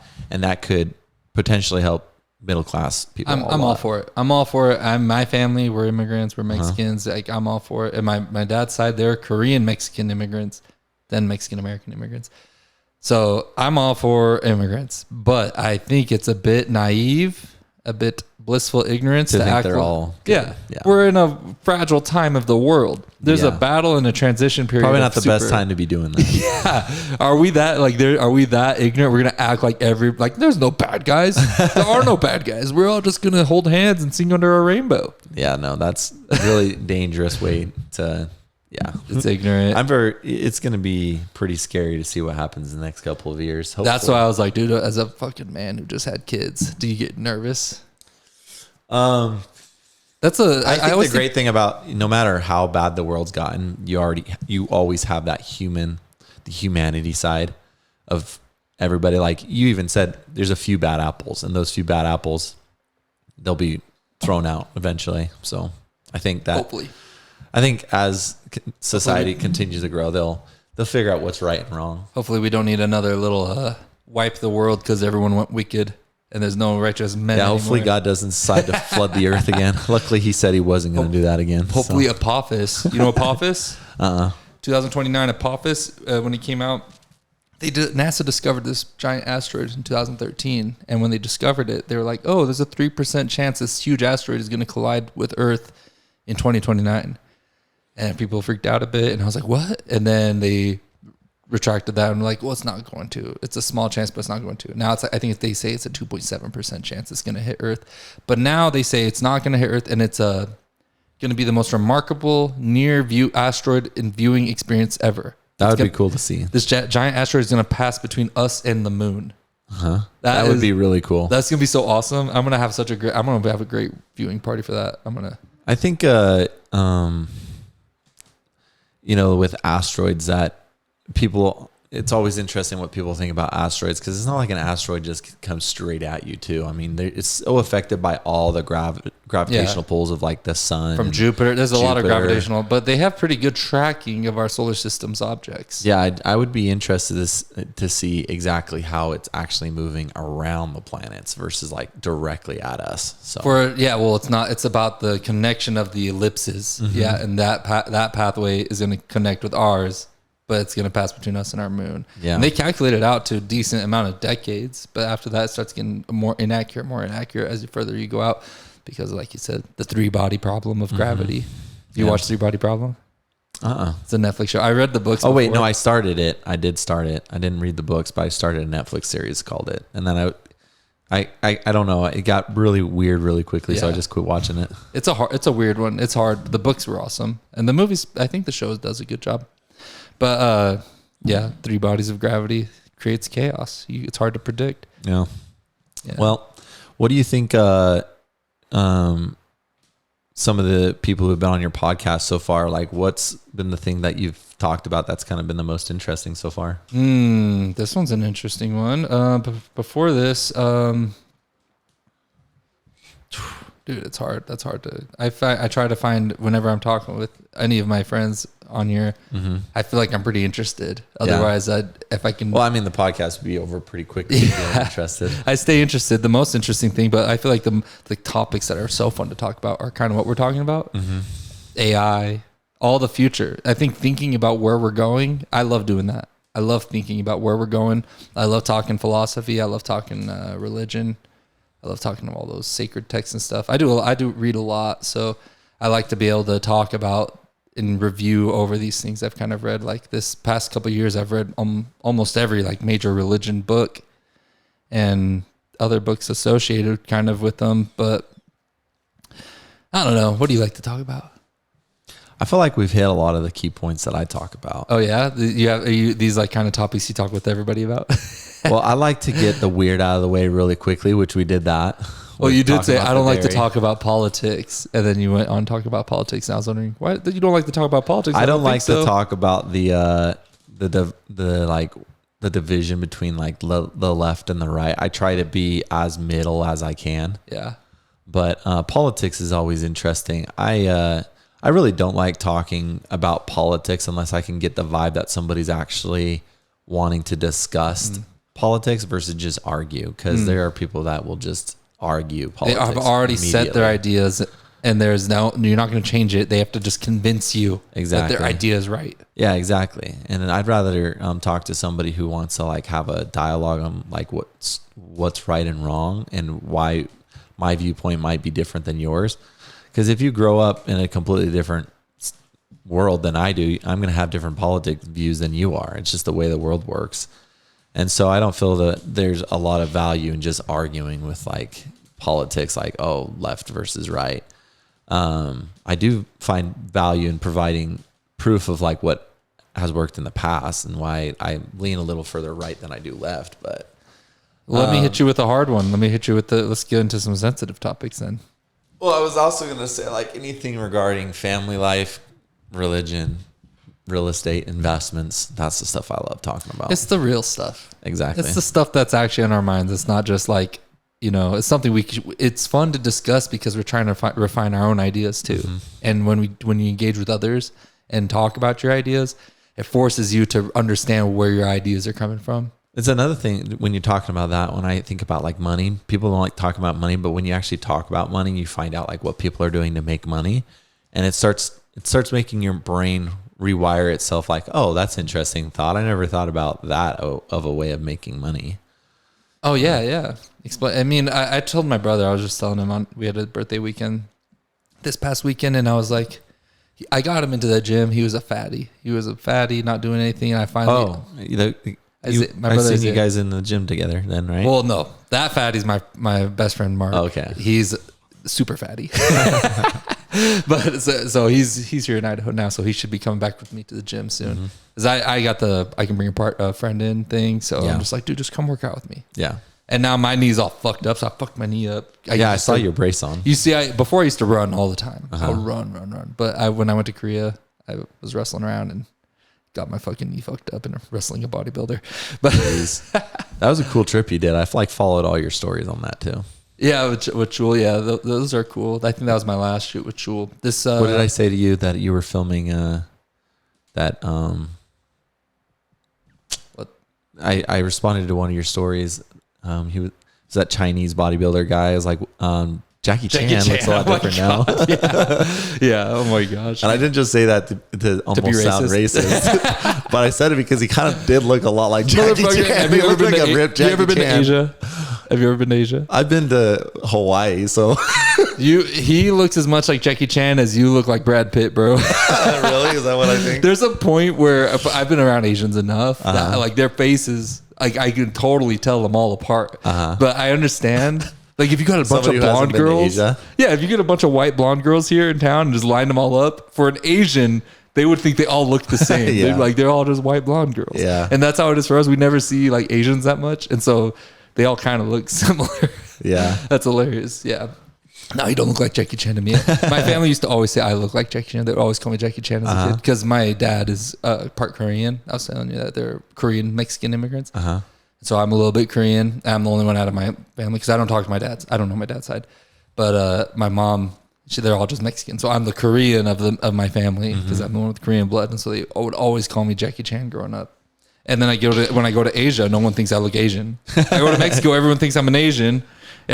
People so you go to Asia, people think you look Mexican then? People think I'm white, I think. They just think I'm white. Just white, okay. Yeah, and usually people just think I'm white because I'm Jason Turner. Yeah. It's a pretty white name. Yeah. That was a pretty cool trip you did, though. I mean, looked like a really beautiful place you were in. Oh, yeah. They're all so fun. I was jealous of the time that you even got to film with C-Bum, too. Yeah, C-Bum. I think that documentary should be coming out. I'm doing the Olympia documentary because they're having their 60th anniversary. That's so cool. So this last week, I was just hanging out with a bunch of like former Olympians, and I think we're going to keep doing that. And those guys are crazy. Those guys are all fucking like hundreds of millions of dollars type of people. We went to their houses and stuff, and you're just like this dude had mammoth tusks on his TV in the living room, framing it. Mammoth tusks. Just like, what the fuck? That's a whole nother way of money. Yeah, that's the thing about the world is like, you think you know somebody rich, and then there's like rich on top of rich on top of rich on top of rich. Yeah, it's really cool. I like enjoy being around powerful guys like that because they usually are pretty smart. You get to learn a lot from them.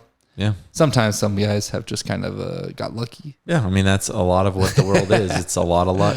But a lot of them are men, and you can tell that they've really had to refine some discipline and work ethic and be smart. Habits. They had to be really smart. Disciplined habits is important. I think the most important thing I would say from the guys I admire that are filthy rich I've talked to is they were intelligent in their approach. You know, like they were pretty well. They had like thoroughly read, like some people who like bought apartment leases and then resold them. Like they do weird like loophole things that make them shit ton of money. Yeah, because they're smart. They like learned about things and they found the loophole and they found situations because they had to work. That's the difference. Everyone's looking to get rich, but the person who's looking for those loopholes, who's looking for those opportunities, is the one who can capitalize on it, rather than the person who's just being lazy, hoping to get rich at home. Well, I think there's also a lot of like the risk and being able to pull the trigger on things, because when Airbnb was just kind of coming out, there was a lot of ideas about Airbnb arbitrage, and people were doing it, and I had learned everything about it. And I even like went as far as like asking big landlords if I could rent their homes, and I told them exactly what I was going to do, and a lot of them just shot me down. And after like a few getting shot down, I just quit doing it. But then I went to the real estate investors meeting here in Twin Falls, and I ran into, I'm not going to say their name, but they're 3 brothers, and they were like in their 20s, like early 20s, and I was talking to them, and they were getting ready to buy an 8-unit motel, and they were going to redo it. And to this day, they still own it, and they redid it. It's a nice motel here in Twin Falls. But they started doing Airbnb arbitrage. Now they own like multiple properties on canyon rims that they Airbnb and make a crazy amount of money on. And the difference between like them and myself is that they actually pulled the trigger, and they were willing to take the risk and actually go out and do it. And that's sometimes that a lot of people, they always say, oh, I thought about that, or I had that idea, or I wanted to do that, but they never actually do it. There's a lot of risk to actually go out and do it. Everyone thought of Uber. Yeah. No one. Yeah. Everyone. Oh, I thought of Uber before it was the thing. Yeah. There's a ton of those ideas. Just do it. Yeah. To actually execute and have a plan is completely different than actually just thinking about doing something. And also, I mean, from my perspective, I'm not in the finance world. I'm in a bit more in the creative world, but I have friends all the time. I want to do a podcast. I'm starting a podcast. I want to do a podcast. But the thing is just how many people actually just do it. Yeah. Just do it. It's like me doing the videos. Like I can see how much money Braden Shaw is now doing. He's literally becoming, a personal finance guru that he's selling his courses, and he has like 1,000 members paying $24 a month. He's going to raise those prices to $50 probably in the next month or two. So he's grown an audience that's now probably going to make him $50K a month. And, I tried to make those videos. It's about executing. He was doing those daily videos. It's not easy. It's not easy to constantly come up with new content that you have to talk about. Well, and then it's like your career, your pathway you're deciding to do is, do you want to be an educator? Mm-hmm. Is that something that motivates you in life? You want to be someone who teaches people constantly about these things? Yeah, I love teaching people about that stuff. I like talking about personal finance. Yeah. Like I've shown people. And the other funny thing that I said I was going to say this even on your podcast is that people always think that somebody is trying to educate online for like their own personal gain, but there are like a lot of people out there who make good money and are perfectly happy to share everything that they did. Like one of the number one things I heard from one of the top producing mortgage people in our business in California is she will bring on loan officers on her team, and she says, I will show you everything I do to do 10 million a month, which is like making almost $200,000 a month. And she said, I will show you how to do it. I'll show you every single step, but you won't do it. I will show you everything that I do every day, but you will not do it because I do a lot. I do a lot in my day. I work 12, 14-hour days. I will show you how to do it, but you won't do it. And that's the difference, because you'll join a team and rich people are happy to show you how to do it, but you actually have to do it. That's the problem.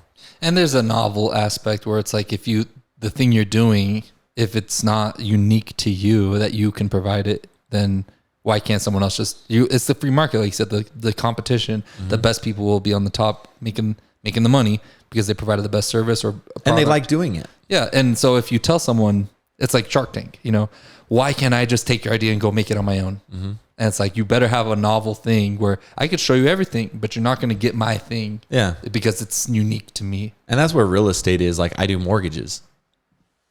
You could probably go to Walmart and run into somebody who does mortgages. Same with like a realtor. There's a ton of realtors. There's a lot of lenders. Yeah. But like, what are you doing to make yourself stand apart? And what are you doing? For myself, I mean, I organically grow my company because I talk to a lot of people and I have quality conversations. And so people, when they think about doing a mortgage, they think about the person that they like want to work with. And so I always try to think about business. Do you want it to be transactional or do you want it to be like personal? And so I think, I mean to say transactional or relational. Okay. And so more people will do business with the people that they have a relationship with, even if it's not the best deal. For example, you can go to Rocket Mortgage. Rocket Mortgage, they do advertise some great rates. Mm-hmm. but they're 100% transactional. You'll never really get to know the person. They're not in your community. You know, you'll never hear from them again once you're done with their mortgage. So you can go and do a transaction with somebody, or you can go and do a relational. And I even think that about that in services I do around town, like your barber. Like you can go to Great Clips. Why don't you go to Great Clips? Well, because you're building a relationship with somebody who actually wants to talk to you with your barber. Or you know, even if you're going to a gym, you know, you go to a gym probably because you like a lot of the people that go there, or you have a good atmosphere there, versus just going to somewhere that you won't talk to anybody there because you don't know anybody. You don't want to talk to anybody. So I feel like in business, you can be one of the two. I like to be the relational business guy. And I think my reviews speak for that in it of themselves, because sometimes I'm not a great fit for people and we don't do business together. But for the people that I do help, I have good reviews simply because, you know, we build a relationship together, and I end up being their mortgage guy for not just one transaction, but maybe for their parents' transactions, for their brothers or sisters or cousins. It all becomes a referral basis. They trust you. Yeah. But I always bitch about car dealers. I go, how come we can't just buy a car for what it's worth? Like, how much did it cost to make this guy just buy it for what it costs? Yeah. But cars in particular, probably because of the way they're abundant in our world, there's a salesman associated tied to him who makes commission. And he goes, hey, you looking for a car? Yeah. Come get this car. I'll take off some money for you. I'll take off $5,000. But they're still making like, you know, $2,000 or $1,000 or something off of it. Yeah. And it's like, why can't it be like the grocery store? I don't need a person to make a relationship with me to buy a loaf of bread. Is this loaf of, but I guess you kind of are with the branding. It could be that's where you have the value of like having like a realtor, or in certain industries, you get to a point where the transaction is pretty large. It's important to have a professional between you and the actual sales point of contact. Like you're buying bread at Walmart. You don't need help buying a $5 item. But the difference between buying bread in a grocery store that you probably bought 100 times versus buying a car that you bought like maybe once every 5 years, it's good to have a professional there. And you would hope that the professional you're talking to is there to represent you, and they're working with you versus working with their management desk. And so they're trying to find you the deal, but they're also trying to make sure that their company is making profit, because without profit, there's no company. And you got to have that company there to actually bring in the services or products that you need. And similar to real estate agents, the value I see in real estate agents is how often do you really buy real estate? I mean, there's some people who never bought in a home in their entire life. And so it's like going to, if you're in a legal dispute and it was a really serious legal dispute, are you going to go at it on your own, or would you like to have somebody that does it every single day? And it's like hiring a real estate agent. Sure, you can put your home for sale on Zillow, put a for sale sign on the backyard, or you can work with somebody, pay them 3% of your home value, and that person sells real estate every day. They're marketing your home. They're talking about your home. They're talking to buyers that they see. Hey, have you checked out this listing I've got? They're marketing your property. So they have to make a commission in the form of profit so that they can continue doing business. And the thing that even people don't understand in the mortgage world is that there's this really low rate. It's called the prime. And what mortgages do is they add their commissions to the prime. So in reality, some companies could do mortgages at the prime and make no money, but we wouldn't have a business for very long. I wouldn't be able to support my family. I wouldn't be able to support my family and build a business. So we have to build some form of profit in it. We're not all in this world to be Michael Scott Paper Company, you know. We have to have some form of profit so you can actually build a scalable business. And that's where I think those profits are important in all forms of business. So because you're not just buying a $5 piece of bread, you're buying a $50,000 car that you're probably going to buy once in the next 10 years. You're going to be paying on that car. So I would hope you have a professional that is representing your wants and needs in that transaction. I love it, dude. I never have heard that counter, and you've sold me on it. That is. I sold cars too. So, and my dad owns a car lot. So, I mean, I would hope I'd be able to sell you a car.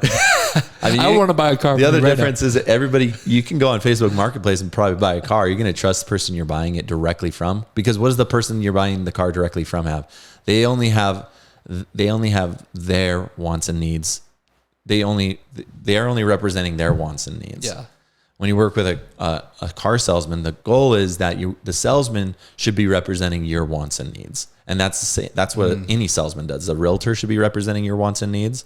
You know, if you're working with a real estate agent who's both the listing and the buying agent, the question there is, are they representing your needs or are they representing the seller's needs? You know what I mean? Mm-hmm. And so that's what's nice about having a professional who is making good money in commissions, but the goal is that they're representing your wants and needs and finding you what you want, versus going to Walmart and being like, oh, you know, there's 10 sets of bread here, white Carvana. Meat. How about Carvana?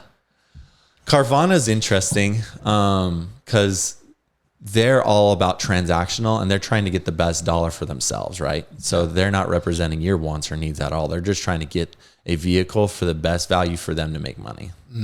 So they'll give you $1, and if you like that $1, great, but you could probably get more for yourself if you went somewhere else.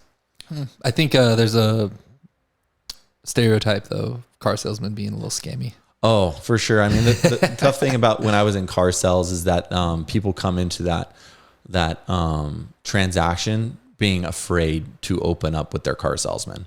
Because a car salesman, the best thing that they can do is knock down the walls. And I've been really good at sales because the first thing I do with most people is I talk about all the reasons why they don't want to do business with me right out of the beginning. Mm-hmm. And I think I would be really great at like door-to-door sales, because the first thing I would do when somebody knocks on the door is I would be like, look, I know you don't want to talk to me. I know you probably get solicitations all the time. I don't want to waste your time. Real quickly though, just one question I have for you. Are you wanting to look into how solar could save you money? Yes or no? No. Boom. Okay. Thanks. I'll save you time. Dude, but you're not going to sell shit. It takes 7 no's. 7 no's is one thing, but how much time would you save if you went and got onto the next deal? And something even in real estate is when a deal falls apart, some realtors or lenders, they want to cry, oh, my commission. Okay, well, go get the next one. Go get the next one. Like, forget about the one you just lost. Go get the next one. And so there's this mindset in play. Like, you got to do a good job, but you can't dwell on what has already happened in the past. Like in sales, it's like, don't sit there and cry that you didn't get the deal. Go and get the next deal. And that's something that even like Andy Elliott talks about in the form of like, never take a no. Like, you got to transform the sell into a yes no matter what. I mean, even Grant Cardone does it with selling me this pen. But at the end of the day, if I'm selling you this pen, if you don't want this pen, okay, I'm going to try and sell the pen to somebody else. That is the difference between a scammer and a person who's actually trying to help a customer, baby. Yeah, I think a lot of car salesmen could do better in the form of like, hey, like, I know you just came in to buy a car. You've probably heard like salesmen are on top of you, trying to get you to buy something you don't want to do. I don't want to be that person for you. I only want to ask you questions to find what you need. And then from there, if we have a car that fits your needs, let me help you get into it. If we don't have the car that fits your needs, you're welcome to go shop somewhere else. But in reality, I'm only here to represent you. And I don't want you to think that I'm trying to represent the company to make the most bang out of the buck. And I've learned that from my dad, who sold cars for the last 20 years. You know, it's like, try to build a professional relationship with the person you're doing business with rather than trying to earn your commission. Because the moment you get the commission, and Donald Trump talks about this in The Art of the Deal, is trying to look desperate. Like, if you look desperate, people don't want to do business with you. Don't be desperate for business, and business will come to you. And that's the same thing even in mortgages. Like, people who haven't closed deals for months, and then they get a deal, and they're so desperate for you to like, for that deal not to walk out the door and go with someone else, that they end up walking out the door because you are so desperate. And I have had to learn that the hard way. You know, when I used to do refinances for people, I'd hound them on like why we're the best and you got to go with me. I've got the best rate. I've got the best fees. And in reality, it wasn't like I was only talking about me. I wasn't talking about what they want. Like, why? I come to people all the time. Well, why are you trying to buy a home right now? It's like, don't you know it's like one of the worst times to buy a home? And it like knocks down their walls immediately because I'm not trying to sell them. Yeah. It's just like, tell me why you're trying to buy a home. Yeah, you just kick the desperation. Exactly. And dude, I love your philosophy. That's a great philosophy on business. I haven't heard that one yet either. You're opening my eyes to a lot of different views on sales. Because usually the sales thing I hear is 7 no's. You got to be persistent. You got to get that sale. But yeah, that's a different one. You don't really hear people talking like that, but Trump does in his book, huh? A lot, yeah. I think I always thought of sales as like kind of a scammy word, but eventually I learned that sales is more just reputation and relational. And it doesn't have to be, I'm trying to make a ton of money on you, you know? And I think that's the first thing when people think about salespeople, even realtors or car salesmen, is like, how much money is this guy making on me? Like, that's in the back of their mind all the time. But what should be in the back of their mind is, wow, this guy's outlined the entire process for me. I can't wait to do business with this guy because he's made it so easy for me. Like there should be no questions left unanswered because he's already given me the answers to what's to come. And I think that's where you become less of a salesman and more of an expert in your field. And I think some of the best car salesmen do that type of content even on TikTok where they're talking about education. And when the person comes to them to buy a car, they're not working with a car salesman. They're working with somebody that's educated on the car they're about to buy. So let me hit you with another philosophical question real quick. Yes. How much money is enough money for you? At what point is like, I've made enough money? Because you can get real minimalistic. You know, people get by with very little on life, especially out of America. Yeah. And at what point, I think here we're a little bit spoiled. We're a little bit of a bougie country. You don't have Wi-Fi, you're poor. You don't have hot water, you're poor. But a lot of places that's like natural. Here, you know, we have a standard of a life. We got the American dream, baby. I want a nice house. I want the nice this. I want everything. You want your own land out west. Yeah. And you want to conquer your own new land. Yeah. At what point does entrepreneurship, the pursuit, the growth in your career shift from you do it because you love it or to you do it because, you know, you're on that grind to get more money? And at what point have you fulfilled that? I think the twist to that question is asking the person, why do you not want to be working? Like, what do you hate about your job so much that you don't want to be working? Because if you love what you do, why would you want to quit? And I mean, and this is the same with people who I talk to who have made millions in real estate. And I ask them, why are you still doing real estate? Like, you could fully retire. And they're like, well, why would I want to quit? I love real estate. I mean, why would I want to quit doing mortgages? It's like, I'm just talking to people. What else are you going to do with your day? You're going to spend all day on Hawaii on the beach, sipping wine, like reading books. And I mean, like most of us, you're going to get bored of something. Like, go and do something that you enjoy doing. And I think I tell this even the young people that are thinking about going to college, like, don't go to college thinking about how much money you can make.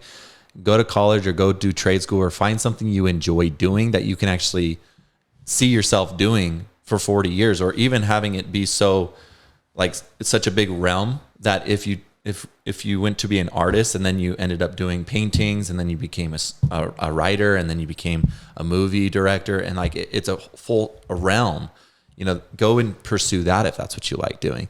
So I don't think that there's this like dollar amount that once I get to that dollar amount, I'm so ready to fully retire. Like, of course I'd be like, yeah, I'd love to have $10 million and I could draw 5% interest off of it and live off of, you know, $200,000 a year. Like, that's good for me. But the real answer is, why don't you like doing what you're doing? Like, if you don't like what you're doing, then sure, you would love to be fully retired. But the problem is once you're fully retired, you get really bored of what you're doing real quickly. That's why even retired people get part-time jobs. And even I think about my wife right now, she's full stay-at-home mom. When our kids go to school, I'm looking forward to her not going just to go back and be a teacher just because that's what she has her degree in. I'm looking forward to her just going and doing whatever she wants to do. Like, hey, do you want to go be a barista at Starbucks? Go do it. Like, go do something you want to do and enjoy that style.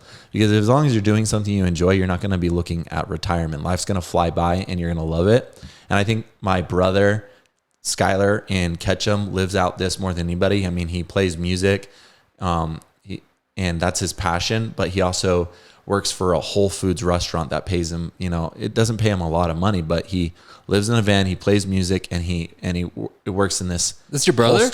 Whole store. Yeah. Oh, wow. Yeah. That's Skylar. a complete different lifestyle than I would have expected from your family. Oh, I mean, Skylar was the one kid who knew how to smoke marijuana in the house and nobody knew. So, I mean, yeah, he's the rebel. He's definitely the rebel. But I mean, nowadays he's got long hair. He's kind of hippie, philosophical. Guy, I don't know why I can't say that word right now. It's like I'm hearing myself and I can't say it.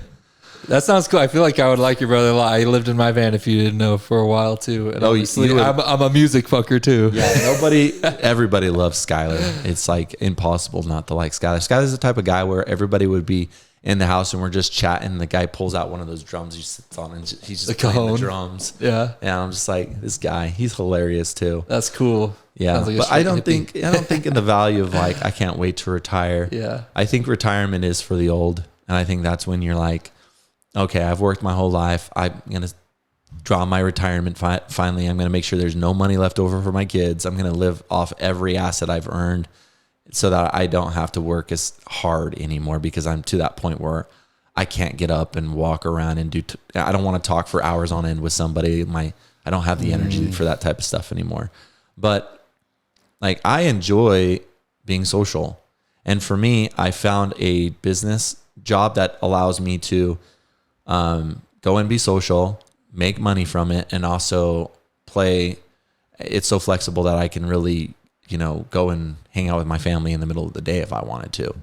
And I could go to the gym at 3 p.m. There's freedom. Like people always laugh, if you ever go to the gym at like 10 or 11, there's either retired, unemployed, or people working in real estate is at the gym. And that's always the joke, like, because, or filmmakers. Yeah. It's just like, find something that you can actually be flexible with. Yeah. People with irregular jobs for sure.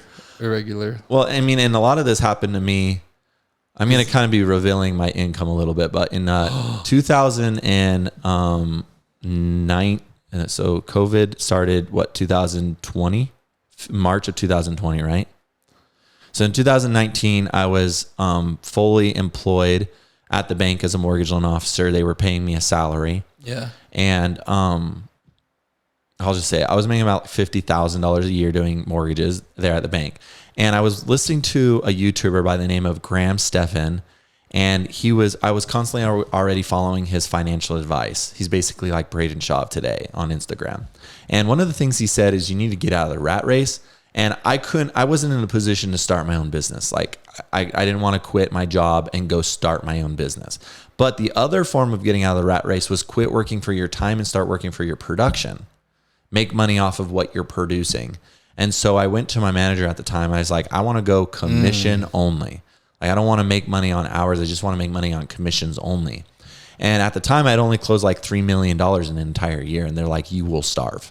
You will not make enough money to pay your bills. We're not going to allow it. And that was in November. December came around. I had already bothered them like every week on a week. And finally, the director of lending came to my office. And she's like, we're going to let you do this to go commission only, because we think you're going to want to go back to salary. I was like, all right, I'm going to jump into this deep end. The problem with allowing me to go commission only in 2020 is they really screwed up, because 2020, the rates bottomed out because of COVID.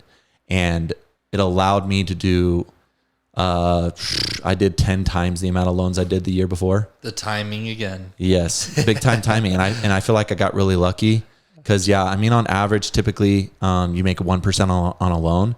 And I did like 30 million in 2020. And so we made a lot of money in 2020, and then 2021 was just as good. And so it was like, it was, I don't know for sure the statistic here, but I felt like I was making as much money as the CEO of the bank. Damn, dude. At the same job. Yes. And I was only like, you're going 50K. And I was only like 25. Hell yeah, dude. And I was doing the exact same thing the year before. The only difference was I was doing a lot more mortgages at the time because rates had bottomed out, and it was a matter of how many people can you call in a day to say, hey, your rate's 7%. Do you want a 3%? Yes. Okay. Start this application. It was just grinding out as many as you can. And now it's like not the same. Now it's actually a matter of like talking to people about the value of real estate and if they actually believe in that value. So, but yeah, it was timing, getting lucky, but also it wasn't a matter of like working for how many hours can you put in a day. It was a matter of like the product. How much do you produce? Yeah. How much can you produce? And you're not going to produce anything if you're not good at your job. So if you're not good at your job and you're not making your company money, they're not going to keep you around. Change the whole incentive structure for you. Mm-hmm. Yeah. And that's how all businesses are. You're going to be incentivized to make money. So you're going to be incentivized to have a good reputation, provide a good service. And that should be the same with good car salesmen. The salesmen that have been there forever, they probably haven't been there forever because they make no money. They probably do it because either they're very well known and they do a good job, or they're getting pushed a lot of deals from their manager and they might be a shitty job and they're just getting a lot of deals that way. So One more thing. Yes. How big are your biceps? Oh, I have a story. Some big ass biceps, bro. I have a story about that. So I was at Trip Family Medicine, and they were checking my blood pressure, and I had gone 2 weeks in a row. First week they checked my blood pressure, and it was like 180 over. It was high, like really high. Okay. And so they're like, this is like really high blood pressure. Are you feeling dizzy? I was like, no. Or they're like, are you like having flashing? And I'm like, no. Like, well, we're gonna have to monitor this. So I got my blood pulled the week before. The next week I come back, they're gonna go over the lab results with me. So they check my blood pressure like normal, and it's really high again. And they're like, this is 2 weeks that you've had really high blood pressure. Are you like, do you get dizzy when you stand up? Have you passed out at all? Like, are you having these symptoms? I'm like, no, I'm not having any of those symptoms. Well, so then the doctor comes in, and the first thing he says is like, hey, we've heard you have really high blood pressure. Let's check it again. He checks it again. He's like, yeah, this is not good, Nathan. You got really high blood pressure. And so I was like, I was looking at the thing that they put on your arm. I was like, it seems kind of small. Like, you guys are like, is there bigger ones? And he's like, yeah, let me go grab the extra large one. It was a 42 centimeters, I believe. So he put that one around my arm, and I had perfect blood pressure. And so I didn't realize that if the things they have put on your arms are too small, it gives a bad blood pressure reading. And so he put a bigger one on me, and that magically fixed the issue. But I think I guess you're like, go with that one. I guess 42 centimeters, or around, I'd say anywhere between 35 to 40. Does that sound about right? Let's see, 42 divided by 2.5, because 2.5 centimeters equal an inch. 42 divided by 2.5 equals 16.8, 17-inch biceps. That looks about sound right? I would say yours are even bigger. I bet they're like 18 inches. That was also probably you're a like big 6 ass months guy. ago. You're what? That was also like 6 months ago, too. Oh, yeah? And what have you been doing? You've been just lifting heavy? What are you doing? Because I see you, our relationship consists mostly at the gym. Yeah. I see you at the gym all the time. And I mean, you're lifting, sitting in the sauna at the beginning. You like to warm up in the sauna. And then we just lifting heavy. How's your split going? Yeah, I mean, I feel like I usually do splits around 8 to 10 reps, and I don't really change much from that. It's not like I go down to like 6 reps and then go up to 12 like high school days. I just do the same workouts, pretty much have been for the last couple of years. The biggest difference between me is I have a really high protein diet. Yeah. Because I like, anytime I go out to eat or want to go get something to eat, I try and incorporate protein in my diet, just because I know what protein did for me when I was in high school. Because what people don't understand is when I was in high school, I didn't look like a linebacker. I was the opposite of a linebacker. I looked like, a fence post. So they used to make fun of me in high school because I was 6'4", 150 pounds. I was a swimmer. So I was really, really skinny. And they call me fence post because every time I turned to the side, I would disappear. But yeah, I was really skinny. And then when I got out of high school, the first thing I started doing was drinking protein shakes. And so I got big really quickly, to the point that like 2 years later into college, I ran into one of my football coaches, and they said, Jensen, why the hell didn't you look like that in high school? Because now I actually look like I could play a linebacker position versus a tight end. So, yeah. Nice, dude. So, and you're just lifting 8 to 10 reps, push pull legs. Is that it? No, I have the splits of like Monday, your chest day. Tuesdays, I do shoulder and biceps. Oh, weird. Mm-hmm. What's the schedule come from? I think it comes from high school days where like. Oh, really? You're just still on that splits. OG program? You're yeah, yeah, yeah. And then like Wednesdays, I'll try to do full back, and then Thursdays, I always say Fridays for leg day because I like to do them last. And then Thursdays, where am I at? I'll usually try and do like more of my quads and calves, and then my leg day is like a full leg day. So, but I it's working for you. It's working. It works for me. Keep it simple, stupid. Just simple, stupid. Work out, drink protein. Yep, pretty much. Repeat. And if I wanted to cut weight, then I'd just quit eating carbs. Yeah, pretty much just like stop eating. Literally, like if you want to lose weight, quit eating food. It's like. You want to figure out how to lose weight? Okay, try eating once a day. You want to lose weight. Intermittent fasting. Yeah. Works. All right. Well, thank you so much for coming, man. I'm about to piss myself, so we're going to wrap this up. Sounds like a plan, man. Yeah, we did 2 hours. Hell yeah. That went by quick. It felt like 2 hours. Yeah. Well, I think I'm sure you probably got fucking 80 messages because I know you're a busy man. Yeah, actually, I do have a lot. All right. Well, let's get out of here. Thank you so much for coming and being on the podcast, bro. Of course. Peace out. See ya.